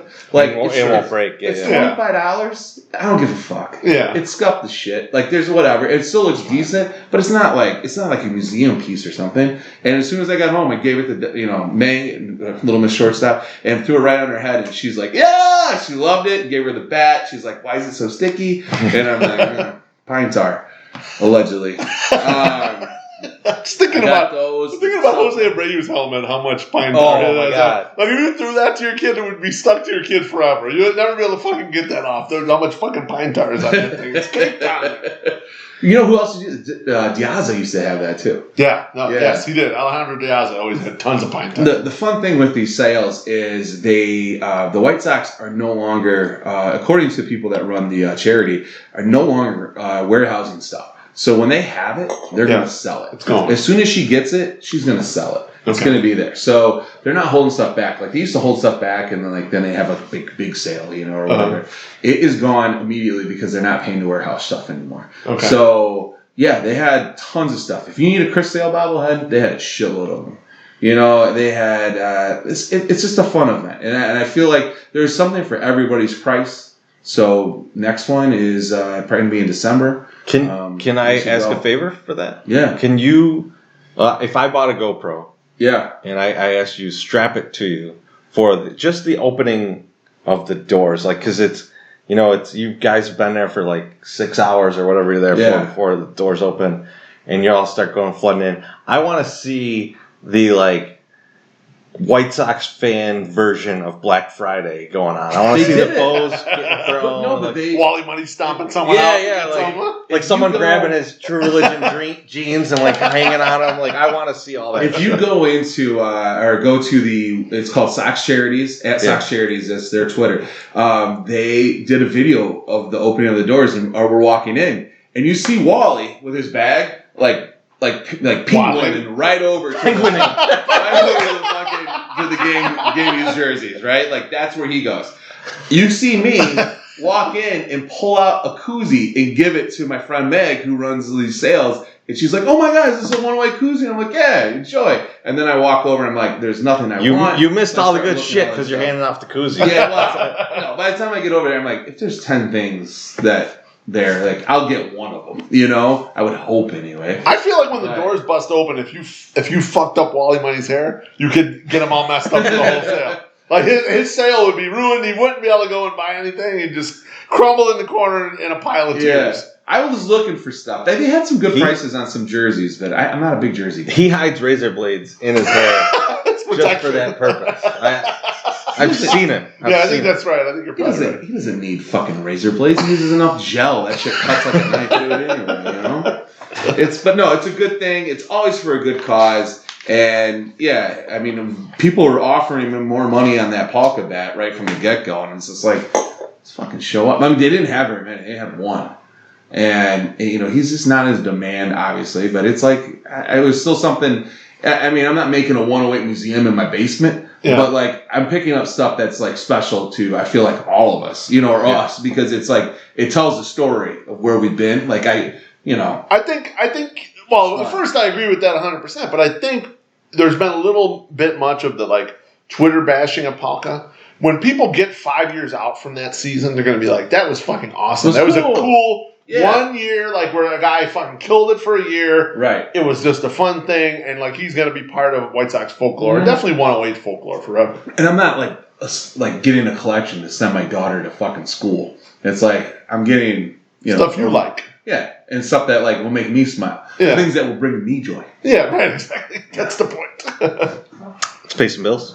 Happy Father's Day. As far as we know, Dan isn't a dad. As far as he knows, too. I mean, he's from the region and hasn't really left the region, so he's pretty easy to find. So if he knocked up some broad, I'm pretty sure she'd be after him to get that check. Anyway, you need to move? Well, give Dan a call at 708-331-2990. At 6'7" and 12 inches, Dan is the right man to get that job done. Dutch Movers, 708-331-2990. And remember, if it ain't Dutch, it ain't much. Oh, baby. All right, so Beefloaf. We're getting into garbage time. An idea. It's gonna be good times. We're gonna do this. I think it's gonna be very difficult. But he wants to do another. We're gonna do a draft as we do from time to time. I must comment. Yeah. So I'll come up with the agenda for the show generally, and then you guys will give feedback or interject for your sections what you want to put in. Right. And at all points, you may say, "This topic is shit. Get this the fuck out of here, and let's not do this or whatever." And sometimes you do. Sometimes you're like, "Get that out of there. We'll do something else." But usually that's fine. Things. Oh my God. However, with this one, there's so much. When we sat down, there was like so much apprehension about it. I'm like, you guys could have nixed this draft from the show. No. I like the idea. I just think it's going to be difficult. I think it's to choose. It is going to be difficult. Because once you get past so what we're doing is a pizza toppings draft. Yes. And I think once you get past the first couple toppings, it's tough. It's thin. I think I'm not a big toppings guy other than the basics. Yes. And so it's going to get pretty thin pretty quick. So I'm going to go first. Now, before we go first, let's do it this way. Let's go. Let's go Chorizy, my socks. No. I'll swing back. Goes this way. No. Let's just. Well, we make the order whatever we want. I thought it was youngest to oldest because usually it's oldest to youngest. Yeah, we've gone in both directions, but let's do it where I'm last. I'm fine. I have a pile of toppings here. Topics and toppings. Correct. So let's go Chorizy, my socks. Then I'll double up and swing back around. Ground rules first. You cannot fucking pick cheese. Okay, I didn't think cheese is an automatic topping. Sauce is an automatic topping. What about extra cheese? Yeah. Can I pick extra cheese? Different type of cheese. We'll see. We'll debate it. I've got one low on the list. We'll debate it. I'll give you the reason. It might be worthwhile. I might be okay with that. I want to know why. The other thing is, good. we're just picking best toppings. We're not trying to build a fucking pizza with our draft. So, you can pick some toppings that you might not put together normally on a pizza, but you just think that, this is what's available right now. That's the best topping. So, at the end, it's not like, oh, there's your pizza. No. It's just these are the toppings you picked. And then we'll put this out there on Twitter or on the blog or something like that. Let people pick. Since I'm going last, I will not win this, but one of you guys has a chance to win it. So I think yours will still be there. Chorizy, you want to go first? So I'm going to go sausage. Yeah. It begins I think sausage is the number one seed. It's the number one seed. It's the easiest number one. Yeah. It's number one seed. You're a dickhead. Good. I mean, you got the next good one. Well, but I don't like that as much as you guys do. Oh, okay, well then get something else. You guys are big time. Go to different toppings. So, fuck, I don't want to do this, but I'm going to do it. I'm going to go with onion. Onion is going to be my number one because that really goes with everything. I like it. It's fucking weak. It's definitely it's not fucking weak. It's not weak, and that's why I knew yours would be there because I'm not a big fan. It's not my biggest fan. It gets too greasy. But go ahead, pick it. Okay, I got back to back. Yeah. So to me, pepperoni's a no-brainer. Pepperoni's the number two seed. It's number 2 seed in this topic. I don't think so. I'm gonna go ahead and say very tough for me with the next one because I also like onion, but I'm gonna go with sweet peppers as my next choice because I'm a big sweet peppers guy. I like the old neighborhood pizza at Punky's because it got tons of sweet peppers on it. It's on that one. really good pie. So my sex summer back to you. Oh, see, I'm gonna get eaten alive for this, but I'm gonna do it again. What's up? Mushrooms, baby. I love mushrooms. I was going to go mushrooms. Mushrooms is a great call right there. The sausage, mushroom, and onion pizza is the staple in the summer household. Okay, that is what we get. No, that's a solid. That is our order. That is what we get. I love it. So we got mushroom. Am I got two here? You got two. You got back to back. So you can't get this many places, right? This is you get this. You like Sticks and Bricks has this though. Yeah. Like right by the park. Super solid. Tremendous. It's tremendous on its own, for sure. Yeah. I mean, I could eat a pile of it on its own, but it's actually very good on pizza. And I wish more places would have it. It's so delicious. And so I'm going to go with that. And then I'm not a huge fan of this, but I'm running out of stuff that I'm down with on pizzas. It's already getting low. I'm going to go bacon. Bacon's a solid call, actually. I had bacon on the list as well. Man. A little further down, but I had it on there. When they have those 3 meat pizzas or the 5 meat pizzas or whatever, and they have the ground beef, and then the bacon, Canadian bacon, and then the regular bacon. I don't know. I mean, it's not bad, right? It's definitely not bad after you've been drinking.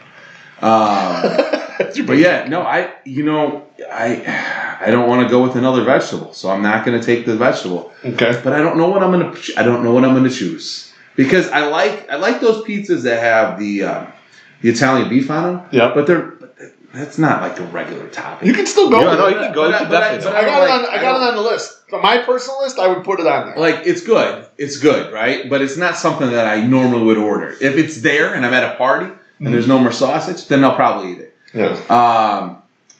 Man, God, this is fucking hard, and I don't want to do it, but I'm gonna have to go with olives. I'm gonna have to take olives and put them in there because there's not really much else I'll order on a pizza. Really? No, this really is. You guys stick to the basic topics. I'm very basic. I'm a basic bitch when it comes to the fucking pizza. You like your stuff? Oh yeah, and I will go as far. I haven't seen your list, but if you fucking say chicken, I'm gonna kick you out of my house. I don't have chicken on my list. I was tempted to say that. And the only reason I got four meats on my list. They used to do a really good California Pizza Kitchen. Used to do these free Get the fuck out of here. little frozen barbecue chicken pizzas. You bring up California Pizza Kitchen in my home. This is my home.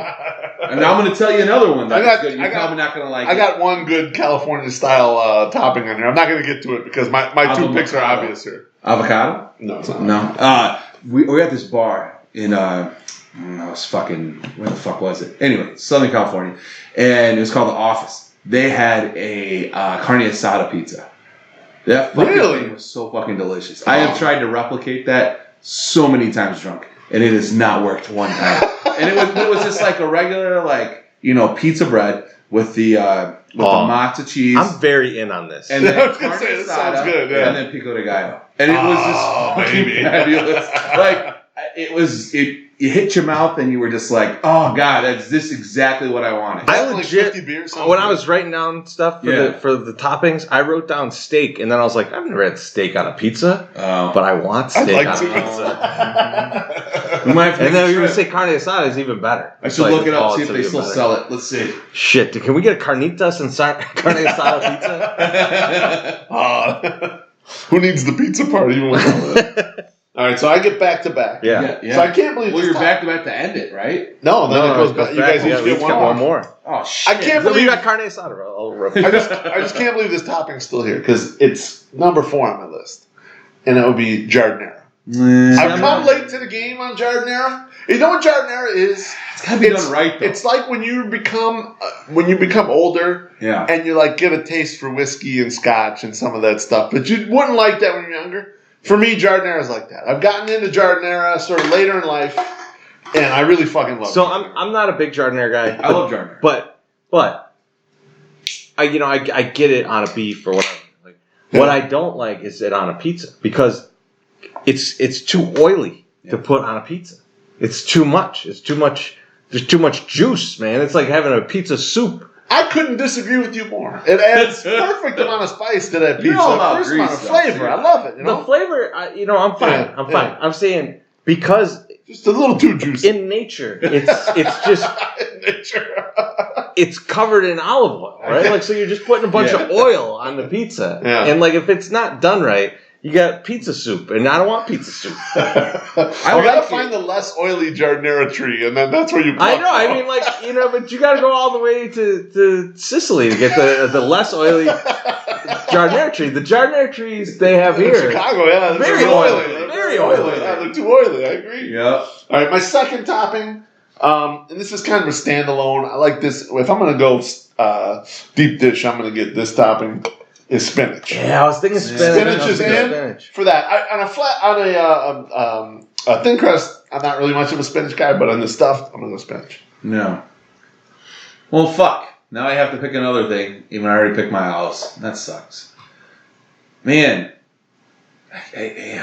You didn't have a deep list here. No. I look at your list. It's all crossed off. It's all crossed off. Just make something. Use carne asada, motherfucker. That's no, it. I mean. Or no, use potatoes because you love California pizza. No, use carne asada because carne asada is good, but that's like a specialty. That's fine. Who cares? So, but that was like something. I mean, it's different. Look, when we put that out there, people are gonna be like, "Holy shit, carne asada!" Like they're gonna when we put it out there for choices. I mean, it was really good. You know? We're gonna make this pizza. I'm trying to think, and I don't want to say chicken because you're going to get yelled at me if I say chicken. I'm not going to yell at you. I'm just going to kick you out.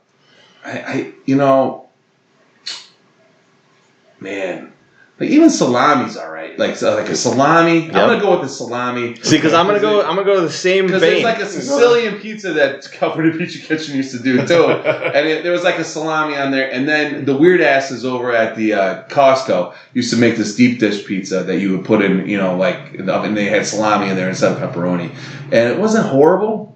It wasn't the best, but it was. I mean, I'm going to take salami. And it's probably okay. Like a thin cut salami. See, nice and dry. I'm kind of with you on this because, so my last one is good because I've had this in a lot of pizzas. Different places make it. So usually you get this when you see it more on like a Neapolitan because you don't want to cook this too much, right? But prosciutto on a pizza. But you can't have it in like like you can't go to like Phil's and get a prosciutto pizza because it would fucking like burn to nothing. Yeah, the prosciutto got to get put on there right at the end. Yeah, you got to like throw it on top of the coal fire version. And so I'm gonna go prosciutto. So like I want to remind you, as we went through this, I went all meat. I was going to ask you that. Does not you like surprise any me. veggies on that pizza? I do. So I like green pepper. Okay. I also like, it's not a vegetable, but I like mushrooms. Oh. But other than that, It's not a mushroom. Mushrooms a vegetable. it's a fungus. I had it. Yeah, But it's still a veggie. Yeah. Oh, I don't know if they have. I eat more vegetables than I thought. Yeah. Most of the time, they're very psychedelic. But so I'm just like, I feel like a pizza is like, for me, like if you gave me a pizza and you said, Chorizy, we didn't have any vegetables, but we had 9 different types of meat. None were chicken. And we put them on here. I'd be like, yes, I'm in on this. I'm in on the all meat. So what's your go-to pie, and where do you go to? Oh, so if I'm actually just getting a pie, I'm usually a one topping. Okay. Right. So if I'm gonna get a sausage, I'm gonna go to Phil's. Okay. If I'm gonna get a pepperoni, I used to go to Lena's. Lena's used to be my joint for the pepperoni. Now I get the mid crust, like the middleweight from Connie's. Okay. That's $10 on a Monday. Right. Yeah, that's when you get it. Yeah. That's when you get it. So That guy talk. it's a fucking great deal. Oh, I it's get a you. legit I get deal. you. And they So it's got, like the hand and their toss, pepperoni is whatever. nice and thick. They got the nice thick pepperoni, and it's like it's under the cheese, nice cooked. Like that's a good one. And then I also like a place that I really like, which is a different type of pizza, is if you ever go to Coal Fire up on like Grand and like Ogden over there. Okay. They do like like these pizzas cook in like fucking 7 seconds. But that was the cheese I was talking about. Oh, okay. They make a pepperoni and ricotta pizza. Oh, so like wow. it's whipped ricotta on top, and so like you get that thing and just kind of smooth it over there. It's real nice deal. Now I think no one went Italian beef, right? You skipped down on Italian beef. Italian beef got skipped. So here's the Because I toppings. feel like Italian beef and giardiniera are like hand in hand. They have to go together, right? Well, maybe the Italian beef has to go with the giardiniera, but the giardiniera is very versatile. It can go with everything else. So I had the 3 top. It's a MILF and an 18. It is. How dare you? I have a feeling the giardiniera mob is going to be with me and kill you two guys. Oh no, I think so. I'm Bring it, I'm definitely You're on the giardiniera. Bring your country. I'm definitely on the wrong side of the argument here. Celery, salmon. You're on the wrong side of history for giardiniera. Yeah, I get it, and we get pizza a lot at work, and like I'm also on the wrong side of jalapeno on a pizza. I don't like jalapeno on a pizza. It's not a good flavor for me. I like jalapeno, but I'm not a fan of it on pizza. Yeah. I kind of agree with that. And barbecue chicken pizza is just an open faced sandwich. That's why I'm so against chicken. Because if you tell me I gave you some dough, I gave you some cheese, some barbecue sauce, and some chicken, I'd say thank you for that sandwich. I would not say thank you for that pizza. Let's think about it this way: you have chicken, and instead of choosing to fry it in its most delicious way, yes, you chop it up and put it on a pizza. What the fuck is wrong with people? I mean, how could that be allowed to happen? If you onions on that barbecue chicken pizza, though, it's pretty fucking good. I'm just gonna put it out there. If you chop up chicken and not fry it, it better go in a fucking taco. I'm with you. And then deep fry that taco. When I was out west, they had absolutely god-awful, horrible fucking pizza. Yeah? Especially coming from back here, right? It was so, I never really ate pizza out west. And I had some frozens here and there because I was a single man. And you have to have frozen pizza from time to time. I mean, my God, sometimes you come home drunk and you don't want to fucking cook. I'll be honest, everyone should have frozen pizza in their freezer somewhere at all times. Right? Yeah, I mean, you could open that freezer right now and there's a couple frozen pizza. There's at least one Jack's in my freezer at all times. Yeah, it's an emergency Jack's. Emergency, just in case. Not an emergency Jack. That's a different Officer Meatball. That's if your plane's going down. You get in that emergency Jack. How about some relief choice? But no, so I would wait to eat pizza until I came home. So I would not eat pizza for like 6 months, and I would. There was a bar that used to run pizza specials, and I would get it every once in a while because it was cheap. And I would stop eating that pizza at least a month before I came home because I had to cleanse my palate. I like to be ready to go when I got home. You get hyped for it. It was the first place that I went to when I came home, and the last place I went to when I went back to California. Nice. We used to stop at Angelo's in Sterling and in Rock Falls and pick up a pizza, and I would eat the fucking whole thing before I got to the airport, or I would take some back. It just depended. But in the first place I would call them when I landed in the Quad Cities, and I would say, I'm coming through in 35 minutes, so get me this pizza and this garlic bread with cheese. So can I throw something down on the Quad City thing? So, are you into Roots Pizza? You ever go to Roots? No. Because it's Quad City style. It's the long slice. It's really good. So this wasn't, that was where the airport was. Okay. Oh, okay. My folks were like, we'll come pick you up at the Quad Cities because it's 45 minutes, it's no traffic. We're not coming into the city to pick you up. So I would have to probably put on an extra 3 hours on my flight to go to the Quad Cities. Oh, I got you. I just still was taking the same amount of time. It was them that didn't have to wait so long. I got you. They were wondering why I only came home once a year. So, no big deal. But yeah, Roots. You should check out Roots. I should check out Roots. I think you like that. That's some good. I've had Peace in Chicago. Roots is very different. Roots is very different. I had a lot of different stuff. They got good. When you say they got long good beer. slice, is it almost like Detroit style or Buffalo style? Where they get the No, so it's. I mean, it's long thin. Because they do the squares. This is long thin. So got it. Okay. It's they cut it once in the middle and then all. Okay. So you pick it up and it's like. Oh yeah, okay. it's you got Dutch movers there. You got a good 12-inch piece. What's your go-to pie, Loaf?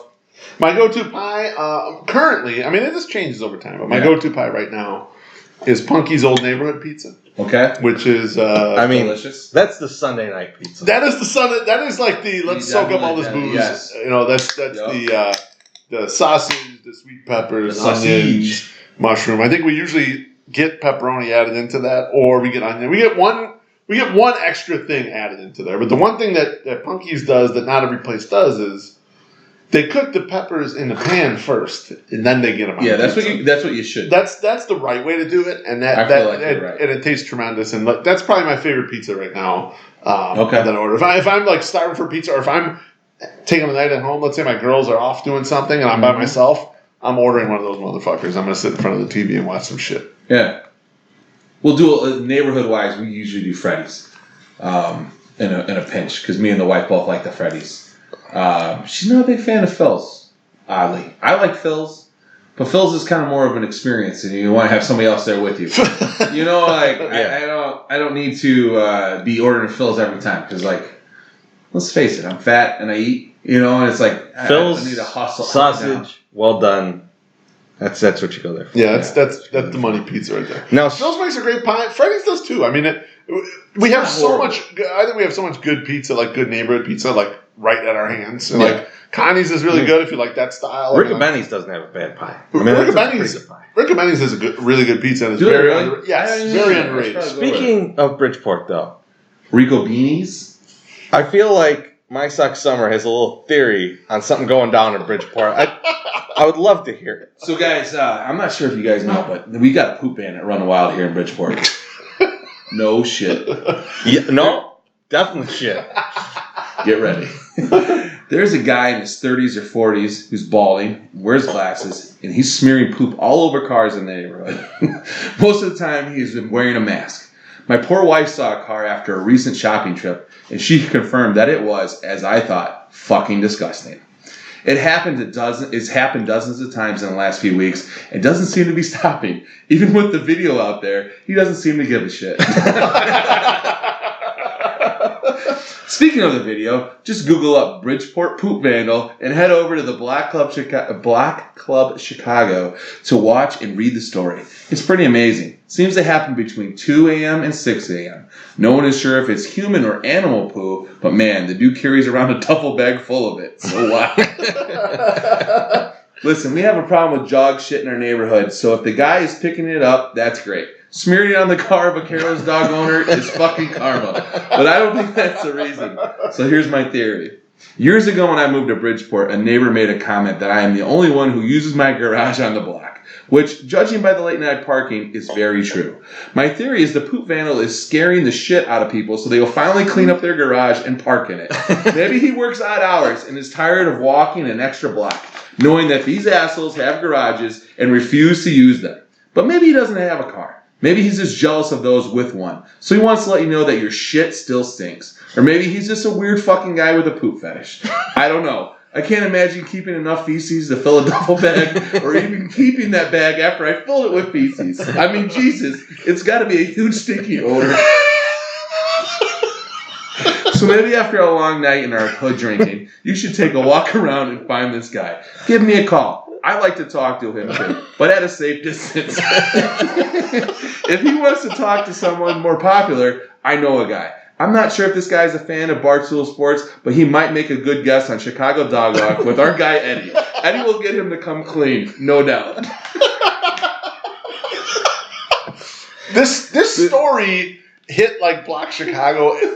8 seconds afterwards, we were getting tweets like a motherfucker, like, "Is this you guys?" What was White Sox summer doing? Or watch out, you know. And the first thing, like, I clicked into the article and I read it, and it was talking about this goofy shit, random, and they had video of it, So I watched the video, and it's not very clear. I was like, maybe let's scope this out. Let's see. Because my first thought, Chorizy, was like, we gotta know this guy. We have to know this guy, right? It's some Asian dude. It's gotta be an Asian dude. And then I was in very good shape. I was thinking, like we have. Okay. I don't see fat Asians. Wait, hang on a second. Are Asians overtly in better shape than everybody else? Yeah, because they smoke a lot and they walk. Okay, I guess so. Thank you for tuning into the racism part of our show. My immediate thought, though, was... That did not come up my nose. You know what? We got an internet voice. Maybe we should launch an entire investigation. But then I was thinking about, how, like, if someone says some shit about us, like the Saudi princes and shit, they get whacked out. Yeah. If this guy finds out we're after him, he's going to shit us all up. Yeah, and I don't want that to happen, right? They'll have a vendetta against us. A shit vendetta going to be coming after us. We're going to come out to the beef deck. It's going to be covered in shit. Or he's going to be waiting, standing out there. And as soon as we come out, shit pies right at us. Like, I don't want that. I don't want to deal with that. Shit pies. Shit pies. We missed the topping in the last segment. Cocktails. Flying right at us. And you just got that deck fixed, man. You don't want shit all over that. No, I do not. You're right. It's fucking nice now. So I don't think we should launch an investigation. I think we should stay the fuck away from this guy. I think Eddie could do it. Or Gal. Yeah. I don't know for sure if it's a guy. From the video, I'm pretty sure it's a dude. Pretty sure it's a dude. I feel like it's 100% he's Asian. Just saying. The way he walks looks Asian. I'm as intrigued as you over how much shit is in that bag. Like, has he been collecting shit for months and now he's just dispersing with it? Or is he constantly picking up more and more shit and keeping this duffel bag to the brim? Maybe he's got cattle in his backyard. You never know. He's got to have a ready supply of it somehow. He's basically the Andy Dufresne of shit. He's been collecting all this shit. He doesn't know what to do with it. He empties it out in the yard. Part of his fun game. Hey, Pop, you know where I can get some shit? All right, I'll be there. I'll see you in a minute. Yeah, I don't know. It's very intriguing. And the guy obviously doesn't follow the news because there was shit attacks after they put out the video, which if I was doing this, I would be like, oh shit, they're on to me and there's a video. I'm not going to do this. No, you have it all wrong. This is like a serial killer. Once they get a little popularity, that's when they really ramp up their act. And this guy, this guy's going to do something dynamic and special pretty soon, man. Maybe he'll shit up the entire boys club or something like that. Like some neighborhood thing that everyone goes to, like entire boys club. Yeah, it's got to be something, because you can't go and like put shit all over like the Hamburg Club or something. You get your fucking ass kicked. Like, first off, you got to do a place where it's like, oh, everyone's going to be upset about it, but there's not a lot of downside. You getting your ass kicked, If that happens and they shut up the Boy and Girls Club over in Bridgeport, me and Nick Aggiano are going to go fuck somebody up. Okay? That's going to happen. It is 100% going to happen. Fuck that guy. Don't do that shit. And speaking of the Boys and Girls Club, we're gonna raise some money for those motherfuckers. I think, right? Is that what you're planning to do? I think so. Everyone has been the Twitter has been a buzz then I need to put my fucking caterpillar face back on. I think I don't want to do it. I hate it. It makes me look even fatter than I look now, and which is pretty fat. Not possible. I look like a fucking toe with a fucking mustache and sunglasses and a cowboy hat. And that picture, I look like the fucking that what was that movie that Seth Rogen did? That was the hot dog movie. What was that? Oh, Sausage Party? Sausage Party. I look like one of those fucking sausages. This is a fucking. There's this street. You already look like that. Yeah, I know. My It's still horrible. It's hilarious. My wife will still bring it up because you showed up. It was a Saturday night, so everyone cut down on the mustache for Saturday night. You showed up, and she's like laughing at your mustache, and you're like, "I look like a toe or something." I do. I said I look like a thumb with a fucking mustache and sunglasses. It's fucking horrible. Still an iconic photo. It was one great, of the best photos we've ever taken. It just looks so fucking awful, dude. I really do. And it's like when people meet me and they're like, "Man, you're not as fat as we thought you were." And it's like I just take really fat, bad pictures. So I'm still fat. Cargo shorts. Whatever. So. Anyway, all right, I'm gonna pay some bills. Don't know what to get your dad? Is your husband a Sox fan, but you don't have a clue what he needs? Don't have a lot to spend? Look no further than our merch shop. Last week we ran a sale and it went gangbusters. So what the fuck? Let's do it again. We got brand new fucking shirts, hats, and koozies featuring our tagline: baseball, beer, bullshit. 10% off your order until $11.59 on Sunday. Use code 4DAD, and that is the number 4 DAD. All caps, motherfucker. Hit FromThe108.com and click on the ad in the sidebar. And I will ship that shit ASAP or even bring it to the park Thursday through Saturday. Questionable on Sunday, so I can't promise that. Every order gets a free koozie, but don't tell Lo for Chorizy. We'll never know. All right, Beefloaf, it's time for your Twitter shout-out. Let's get it. All right, the shout-out is a segment where we get back to our roots, where we try to not forget where we came from, which is White Sox Twitter. Try not to forget. Today's shout-out is to a man that does things his own way. A man who isn't afraid to be the heel of the group. And that man is KenWO. Woo! I'll see younger Twitter folks get into a scrape with him about his usual topics, about how Carlos Lee was better than Scotty Pods or whatever the fuck. And they usually come away saying, oh, KenWO was the worst Sox fan on this site. When nothing could be fucking further from the truth. He remembers that this whole thing and White Sox fan was supposed to be about fun. And he never forgets to have a Bud Light Lime in hand to laugh away at the rest of y'all motherfuckers. So I would love to cheers him if I had a Bud Light Lime right now. I don't. So salute, KenWO. And shout out is yours today. Cheers to KenWO, man. I love that guy. So, funny story. We were talking about Ken the other day when we were at the game. We actually, White Sox Dave was in the section, and he was saying as much shit as they go back and forth, they get along, And I said, yeah, man. I was like, I was at a game one time, and I think it was like at the end of the game, and Beefloaf was going to the bathroom, and I ran into Ken. Yeah. And I was a little intoxicated. I think he may have had a couple pops as well. For the next 15 minutes, we just talked about how good steroids are. It was an epic conversation. It was fantastic. I loved every minute of it. And I just walked away going this is my kind of guy. Yeah. And actually, that was when I found out that his name was KenWO. Yeah, because I always thought it was KenWO. Because it's lowercase on the Twitter machine. Yeah. And so I called him KenWO, and he's like, it's KenWO. I was like, that makes a lot more sense. After you hear him, no, you're fine. After you hear him talk, then you know that he's definitely KenWO. Because he loves fucking wrestling. He does love wrestling. He is a big wrestler. I can still remember when we were discussing, we want to interview him. And I had talked to Josh Nelson about it. I asked him, because he knows him a little bit from the Southside Sox days.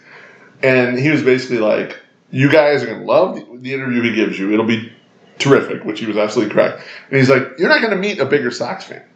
He's one of the biggest Sox fans, just walking around the fucking earth. Guy knows everything about everything Sox related, So he may tell you something that you don't think you want to hear or that you totally disagree with, but know where his allegiance lie. They're in White Sox, 100%. And much like his nemesis Dave, they were both fucking big ass teddy bears when you meet them in person. Yeah. They are not. Neither one of them is a hard ass. And I'm sorry if I'm giving away your fucking work here, Ken. But you are a big fucking pussy, and you know you are, or a big teddy bear. You're not a pussy. I'm sorry. I'm gonna take that back because I don't want you to hit me. But you drink Bud Light Lime, for Christ's sake. You like fruit infused beer. You know, like you're not a tough ass. You know what though? I don't think he knows it. You know what though? What? Looks good in a mustache. Yeah. What do you got to say about that, my suck summer? Good for him. Way to go. Congratulations. Whoop-de-fucking-do, right? Cheers, bitch. Yep. I don't look good in a mustache, so. I know you look like a thumb. We talked about pretty this. bad. All right, it's time for What some. you got? It's time for some music. Let's talk some music. So I was digging again, and I didn't want to go in the same direction. I didn't want to stay in the hard rock and metal. It's like I could talk that shit all fucking day. And if you want to come to the 108 and talk music, I'll talk with you all day. I actually heard from Huckleberry.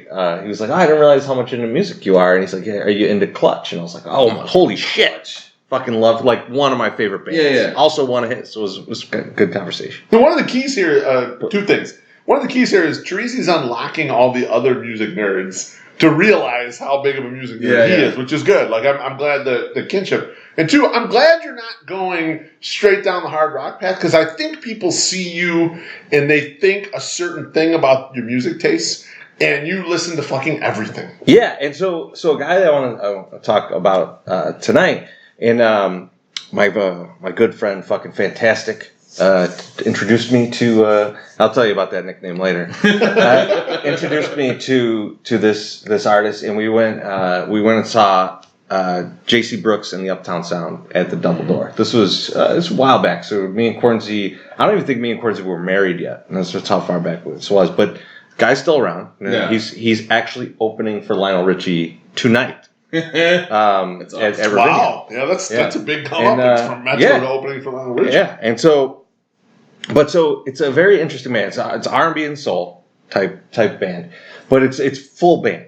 Like, it's not like a singer with like some backup shit. Like, this is like full band shit. It's good. Yeah. And J.C. Brooks and the Uptown Sound, what I really liked about it was like Otis Redding fronting an indie Chicago band.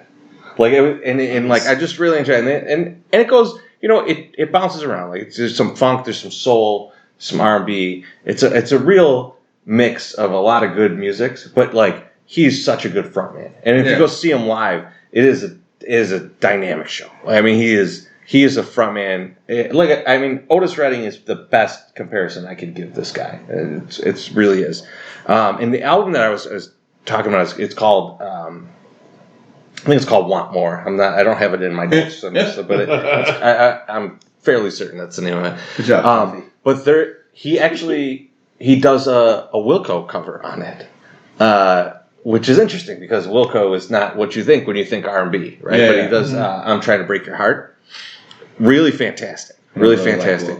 Like even if you don't, it's very Jeff Tweedy fan, it is very far from a Wilco song once they do it, right? But like so I mean, like just a really great Chicago band. And the fact that he was opening for Lionel Richie made me think about all the really great opening bands I've ever seen. And so I'm asking you guys, what's the best opening band you've ever seen? Or like, what is an opening band that just blew the headliner off the stage? Well, see, that's a hard one. Because I saw... I mean, I don't see... It's not... Lollapalooza, like opening bands at Lollapalooza... Yeah, that don't really count. Yeah. Because I saw Rage Against the Machine. Like, they played in the afternoon, in 93 at Lollapalooza, and that was great. I did see... the Flaming Lips opened up for Candlebox, which was like the weirdest fucking That's a much better opener than closer. Yeah, and they were pretty fucking good. But this was not what the Flaming Lips became. Okay, you know, they were more of a. There's more. It was the transitions from Satellite Heart, Flaming Lips, where it's not. It wasn't as theatric and it wasn't as spacey and weird and whatnot. It was like the original. It was still like was it Tangerine, that track? Yeah, still like that era. Yeah. Okay. Yeah, like the good. I mean, I like that. I like the earlier stuff too. Priest Driven Ambulance was really good too. But like, oh man, I want to think about it, like the best bands that I've seen like open. I know you told us this, and I probably should have thought about it then. But like I saw Hot Water Music open for Alkaline Trio. Oh man, that's. I'm gonna take that one because Hot Water Music is 10 times the band of Alkaline Trio or Alkaline Trio. I love Alkaline Trio. Loaf, what do you got? I mean, Chorizy and I've seen materially, like almost all the shows I've been to, I've seen with him. Like, I've seen Wu-Tang open up for Rage. It's tremendous. Well, that's not. But isn't that more like even in local shit? It's kind of a double bill, but they played shorter. They definitely played the shorter set for sure. So I was supposed to be at that show, and I was not at that show. That would have been so fucking terrific crazy. show. I mean, I saw. We probably would have fought. I've seen Chevelle kill this shit as an opener. Yeah, we saw Chevelle times. open a bunch of times. Because early on, Chevelle would like get the touring band in town, and if it was anywhere close to their genre, they'd open up. So you'd see them at Metro and do 6 songs, and you're like, holy shit, this is the best band here tonight. Yeah. I'm pretty sure the first time we saw Chevelle, they were opening for Dovetail Joint. I think that's right. That was like an all Chicago bill, but they're not the same music. They're not even close to the same music. But yeah, Dovetail Joint was big. They're on the up and up. And then Chevelle was... And interesting enough, like Chevelle, like if you're familiar with their stuff now, their first album is fairly different than the stuff that they put out after that, right? Because they went kind of more into the like metal realm. Yeah, and it was more poppy. It wasn't necessarily poppy, but it was like Steve Albini produced it, and it was more along the lines of like almost like a Tool album. Yeah, you know, so it was very different than what they do now. But I really only know that first record because I remember seeing them a bunch of times at local places. You know, I mean, you go down this. I saw Veruca Salt, who I love, open up for Bush. Like I've seen like. We saw Local H open for Stone Temple Pilots. I mean, like early on, like I remember it was like. Local H looked so small up there in that ginormous stage, but they were good. Like they killed. But one opener stuck out to me as like totally unexpected, totally fucking. This is incredible. I didn't know I was getting into this. And Chorizy and I went to a show in I think it was 1998 or 1999 at the Aragon, and we were going to see Buddy Guy, and it was going to be Buddy Guy, and then Johnny Lang was going to be right before him. So it was like a total blues show. We roll up there and we're walking up the stairs to Aragon. And I could just hear this voice, this female voice just fucking blasting down the stairs. Like, holy shit, what is that? And then we literally like sped up a little bit to like who, like we weren't even cognizant of like who was opening. And that's Susan Tedeschi. Yeah. And she fucking crushed. And there were a lot of people there already. So like she had started to develop the cult following already. So a lot of people were like, fuck, I'm going to be there for this. And we popped in there on the first song, and so we got the whole set, but it was just like, holy shit, what did I just hear there? I wasn't expecting that. Like, I've been waiting for the main course in Buddy Guy, but the appetizer fucking filled me up. I didn't know what to do. Even when Buddy Guy came out, probably one of the most memorable songs we saw that night was when he did Feels Like Rain with Susan Tedeschi. So basically, it's Bonnie Raitt, right? She's taking Bonnie Raitt's spot in that song. Man, that was fantastic. It was amazing. Like it was one of the things where I was like, I'm immediately going to go out and buy the album because I'm like, holy shit, what is this? You know? She's in with her husband, right? That's Tedeschi and Trucks. They have a band. Derek Trucks is just he's some relation to the Allman Brothers. I don't know how he's related, but another blues phenom. Yeah, like, two fantastic blues players, and you know she plays too. It's not like she wasn't just singing. She's rocking the guitar like crazy. Yeah. It's fucking awesome. The weird side note of that show, though, is that Johnny Lang got laryngitis, so he didn't sing.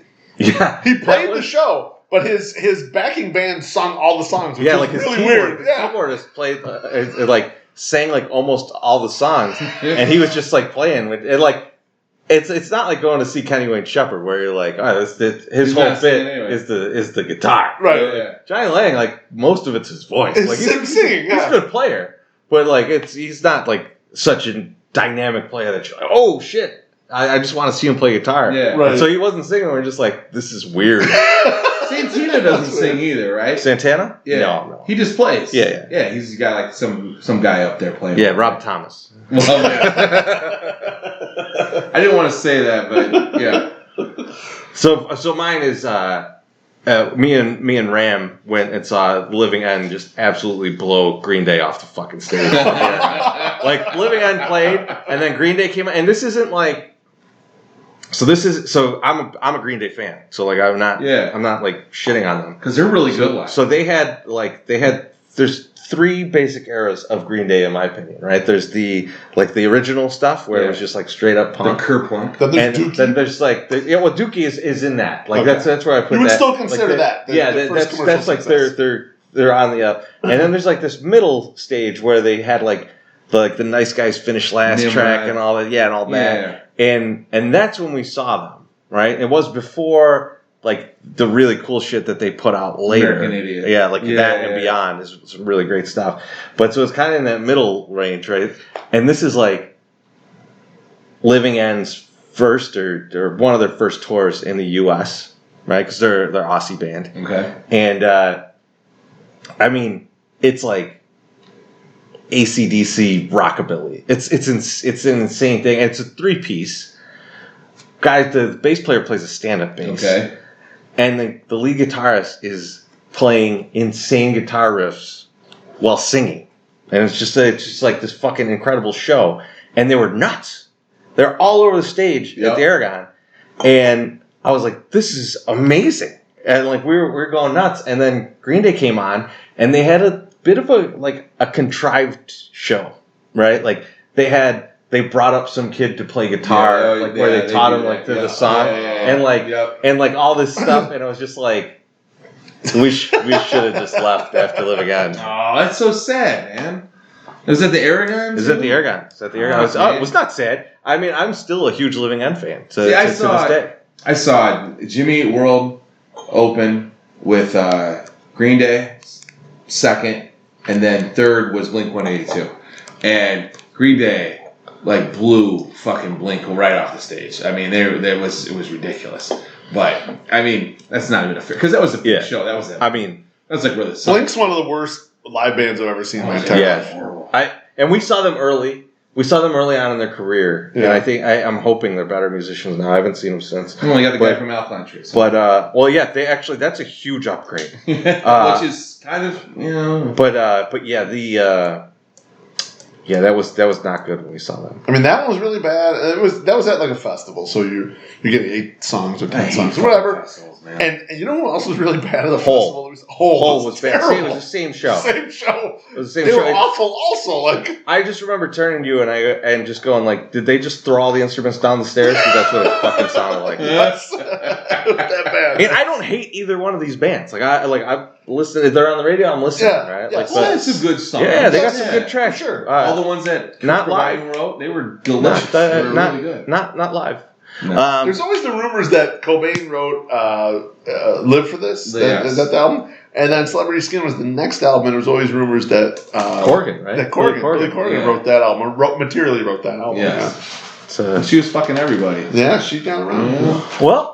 Speaking of which, I think it's about time for some story time. My suck summer. Oh my goodness, you got an opus over here. Let me whip this out. So I said last week that I was going to edit stuff out, and then I was reading this and I was like, I can't edit this out because it builds to the end, and the end is much better if you hear the whole story. So today's guy is Marty Bergen. All right, let's do it.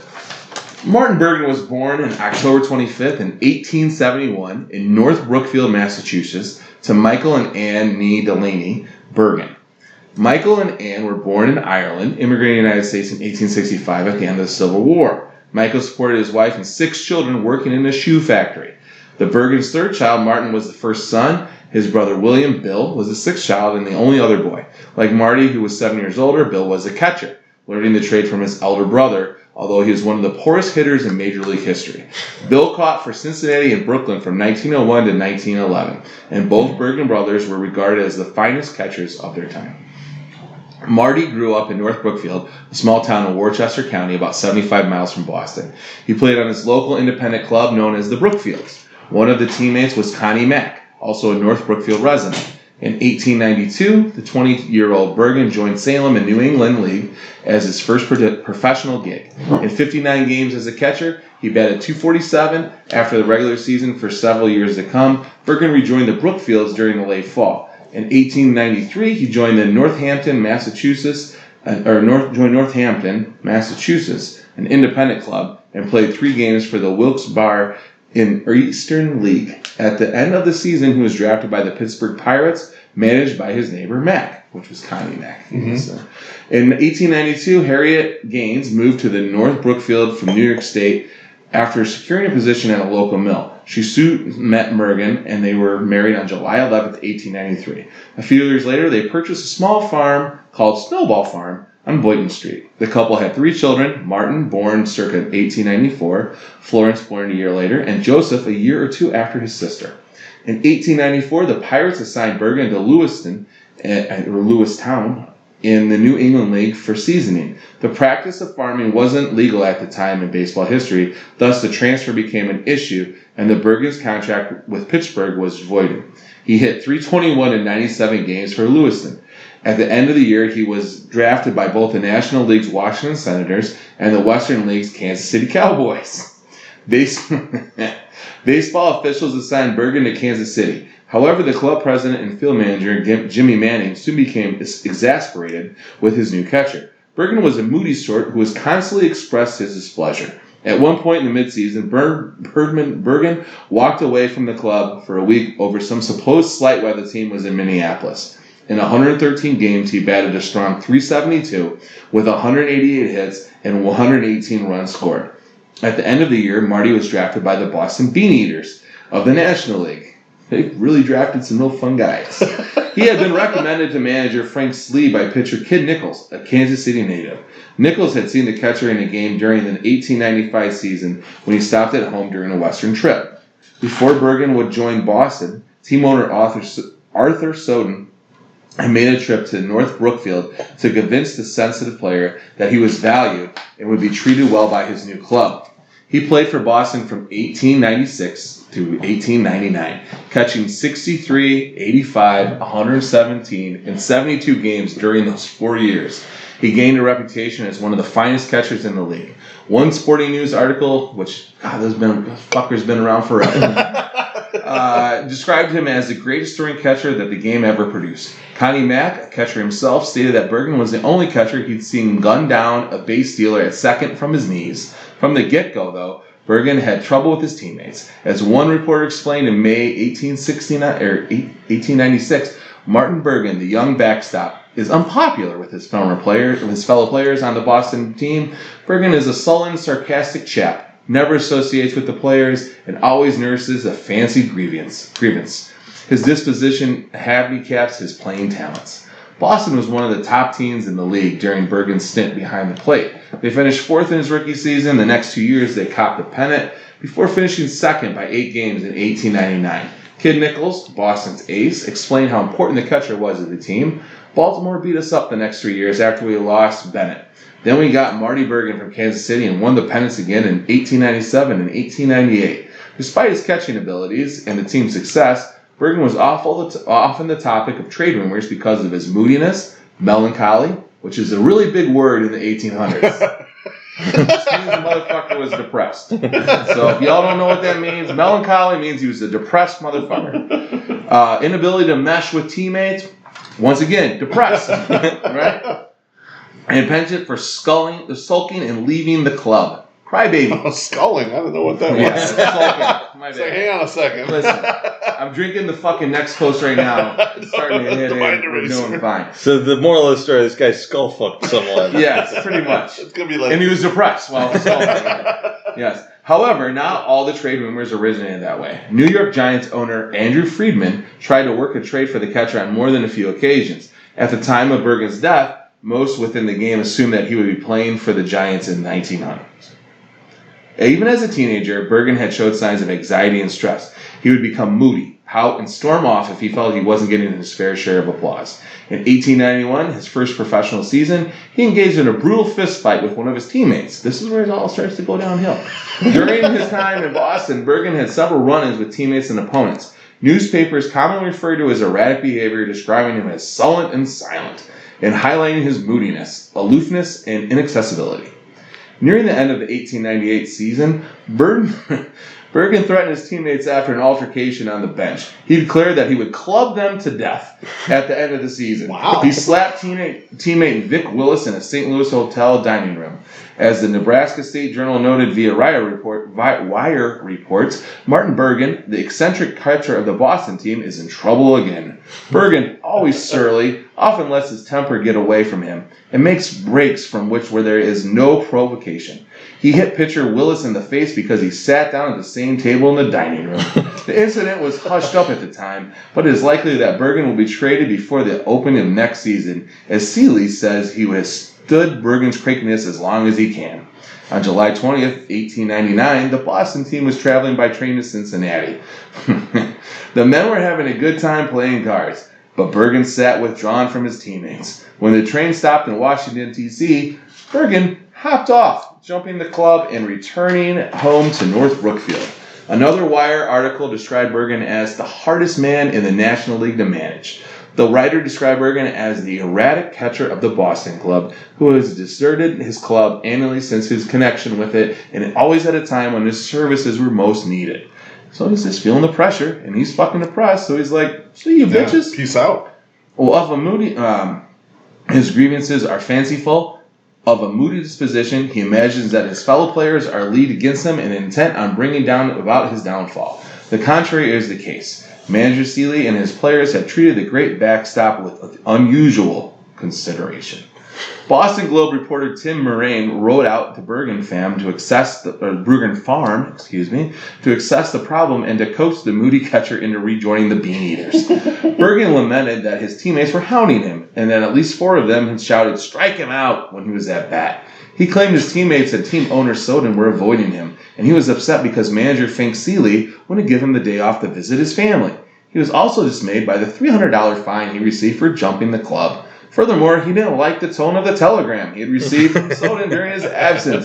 Bergen then claimed he was injured and had to return home because his only lifelong friend and hometown physician, Dr. Louis Dion, could care for him. He finally rejoined the club a week and a half later. Now listen, folks. This is a story from the 1800s, and they have the name of the fucking doctor that needs to go. Like, these guys were like the celebrities back in the day. This was the Star, the Us magazine. These were the guys they were talking about, and now they got a depressed guy, and they're fucking making fun of him. I don't like it. Bergen registered numerous complaints about his teammates throughout the years. From the other perspective, Bergen's bizarre actions took a toll on his teammates. According to the Boston Braves, 1871 through 1953, which is the book, by the end of 1899, some did not want him to return to the club. Plus, several were seriously concerned about their safety around the disgruntled player. Well, they fucking should have been. Too, yeah. Better play nice with that guy. As the Sandusky Star noted, it's now conceded that the Boston Nine dropped out as a champion factor, largely because of the trouble between the players and Martin Bergen, the catcher. Ever since Bergen's first desertion of the Nine, there has been a feeling of bitterness, intensified by the cordial reception that Bergen received when he returned to the team. The public did not understand the facts as well as the players, and the players felt aggravated when the misunderstanding had arisen. As the Bangor Daily Whig and Courier put it, everyone just had their own fucking papers back then. It's like blogs and shit in the White Sox Twitterverse now. Marty Bergen is accused of creating dissension of the Boston team, which is the cause of the champions' recent defeats. All right, folks, strap in. When the team was at home in Boston, Bergen always spent the day and night at his farm. Neighbors said he would play with his children all day, rarely associating with others. Throughout the 1899 season, Bergen pestered Seeley for time off to return to his family. He would play a few games and then ask to go home. On April 24th, 1899, Bergen's son Martin passed away from diphtheria while his father was out of town. After 2 weeks at home with his family, he rejoined the club, but he quickly descended into a downward spiral. Toward the end of the season, he was estranged from his teammates. He claimed that they were continuously and maliciously reminding him of his son, causing him a great deal of stress. Unhappy, Bergen jumped the club yet again at the end of September without a word and went home for a few days, complaining of a sore hand. Several sources reported that Bergen suffered a broken hip at the end of 1899 season. Jeez. The story goes that this injury threatened his career and sent him into depression, which spiraled into the tragedy of January 1900. However, this doesn't match the evidence. Bergen was bothered by hip problems throughout his career and had an operation for the abscess on his right hip on January 28, 1899. The result of sliding into home near the end of the 1898 season. Yeah, motherfucker. motherfucker. But that didn't stop him from playing the entire year. Of course it didn't. He had to make that $600. That's right. Nor were there stories about any excessive lingering effects from the 1899 season. Furthermore, he played the entire game on October 13th, the next to last day of the season, and he was not injured and didn't play in the season finale. Bergen visited a doctor after the season ended without mentioning any significant hip troubles. The catcher was the subject of numerous trade rumors, and the writer even hosted a sports writer or two at his house. An injury was never mentioned by any of those parties. Surely an injured hip would have been at the center of any trade article about a catcher. The hip surgery in January 1899 required him to be under anesthesia for 4 hours. And I don't know what kind of anesthesia you had in 1899, but I'm assuming that it was really fucking heavy shit. His doctor and his family know that he never seemed to recover mentally from the operation. Most important to Bergen's frail state was the death of his 5-year-old son. That was compounded by the guilt over the fact that he was away from home at the time on the road with the ball club. Immediately after the 1899 season, Bergen talked with his physician and confidant, Dr. Dion, who later told reporters that all seemed fine, but the doctor soon heard from family and friends and neighbors that Bergen was acting wild. When the doctor visited, he found Bergen pacing in front of his house. It didn't take much prodding for the ball player to open his heart in a tearful rant. He confessed to Dion that he had strange ideas, and he said he was afraid that he was not right in the head. Bergen admitted that he couldn't remember much about the past baseball season. All he remembered was a man came up to him after his last game and congratulated him on the fine performance and gave him a cigar. Bergen was afraid to smoke the cigar because he believed it was poisoned. He was also too concerned that Dion and his wife were trying to poison him. He refused to take any medicine they gave him, and if he didn't first mix it himself. Bergen believed the National League had found out about Dion was his doctor and had paid Dion to kill him. He described being frightened of his teammates, feeling that they were out to kill him. Bergen said that he was always sat sideways on the bench, in the clubhouse, and on the trains in case his teammates decided to attack.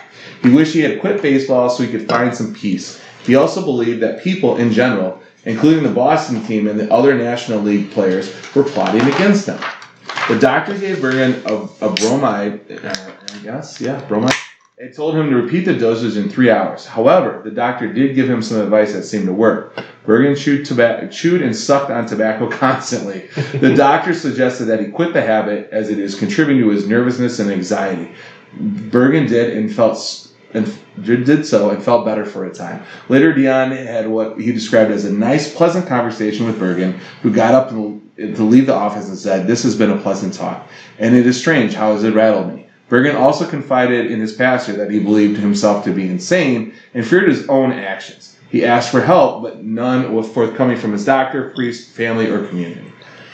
On the night of January 18, 1900, a Thursday, the Bergen family ate a hearty meal and turned in. When Bergen's father found the bodies the following morning, the beds had been slept in. Sometime in the early morning, Bergen arose and started preparing for the day. He removed the ashes from the stove, the home's primary heat source, indicating that the stove hadn't cooled overnight. Bergen then placed paper in the stove for lighting, though he hadn't yet retrieved the wood from outside, as the inside pile was depleted. Then, for some unknown reason, he snapped. Stressed and delusional, Bergen slaughtered his family. First, he attacked his wife in the bedroom, hitting her multiple times in the head with the blunt side of an axe. She fell dying on one of the beds. Bergen then whacked his son once with the sharp side of the axe. The boy died in the other bed. In the kitchen, Bergen killed his daughter, smashing her multiple times in the head with the blunt end of an axe. Bergen then retrieved a razor and stood in front of the mirror in the kitchen, sliced his own throat, nearly severing his head, and fell beside his daughter. On January 20th, the entire family was laid out in the Bergen home for family and friends to view. They were transported to St. Joseph Church for the funeral ceremonies and interred in North Brookfield St. Joseph Cemetery. After Bergen's deed on January 1900, Dr. Yonder repeatedly made comments that Bergen was insane and a maniac. The doctor believed the situation was out of his control and out of his purview. Finally acknowledging Bergen's mental illness, the Boston Globe's Tim Moraine wrote that Bergen was entitled to the undivided sympathy of the baseball public, as well as players and directors. In the wake of the tragedy, North Brookfield made efforts to better educate professionals and communities about mental health issues. It's a heartwarming story right there. But that's a super progressive, stance for them to take at the end of it. Right. Yeah. Like most people just like, oh, that lunatic, whatever. Right. They were like, whoa, something clearly went wrong here. Like, how do we avoid this shit in the future? How do we pay attention to this shit going on? Which is crazy for, what is it, 1900? Yeah. 1900. Right. Like, they didn't know. But there's people now who would be like, wouldn't even get this. You know, like, obviously you could see that there's things unraveling here. Incredible records for baseball. Mental illness, the guy was just a lunatic. Yeah, right. Exactly. Let's just write him off. No problem. No big deal. Someone just don't want to write. So I'm going to say his doctor, also his best friend, I guess. Yeah. Barely. Not good at either one of those things. No, not at all. Not at all. And like after he kills him too, he's like, "Oh no, that guy was a lunatic." Yeah, he's gone. And like, I thought he was fine, but that wasn't my fault. That's not my fault. If everyone come to me now. If you guys are chewing tobacco out there, keep chewing tobacco so you don't murder your fucking hands. And then cut your fucking wrist or cut your fucking throat with a straight razor in front of everything. Which is only relief, right? I just and like I said it in the middle of it and here, and it's like the referring to everybody as melancholy. It was just like, oh god. You know what that means. Right, exactly. Everyone knows, like, oh, he's so melancholy. So fucking get out of it, Joe. Have a soda pop. Go get a shake. Yeah, fine. There's no slap you on the ass. Oh, don't be depressed like this. Stop being depressed. You hit 371 last year. Jesus Christ. So that's it. But it is amazing how at the end at least the writers sort of addressed it or pushed it out. Yeah, that's weird. It's kind of weird that was the way that it ended. Because it feels like these leagues are just starting to get to this now with all the concussion stuff. They're just starting to recognize, oh shit, some of this stuff, can be fixed. People can be fixed. Let's not worry about the game so much. Let's make sure these people are okay, sort of thing. Yeah, they kind of think that. Kind of. It's only been 120 years. All right. Well, that is it for this show. We will see you this weekend. There's 4 games. At the bar. Set. So Thursday through Sunday. We'll see you guys out there. Fuck the Yanks. We'll be doing Sunday Soak on Sunday. So make sure to get your questions in. We'll be answering them. And happy Father's Day to all those fathers. Hell yeah. Happy Father's Day, all. Yeah. We'll see you guys soon. Peace.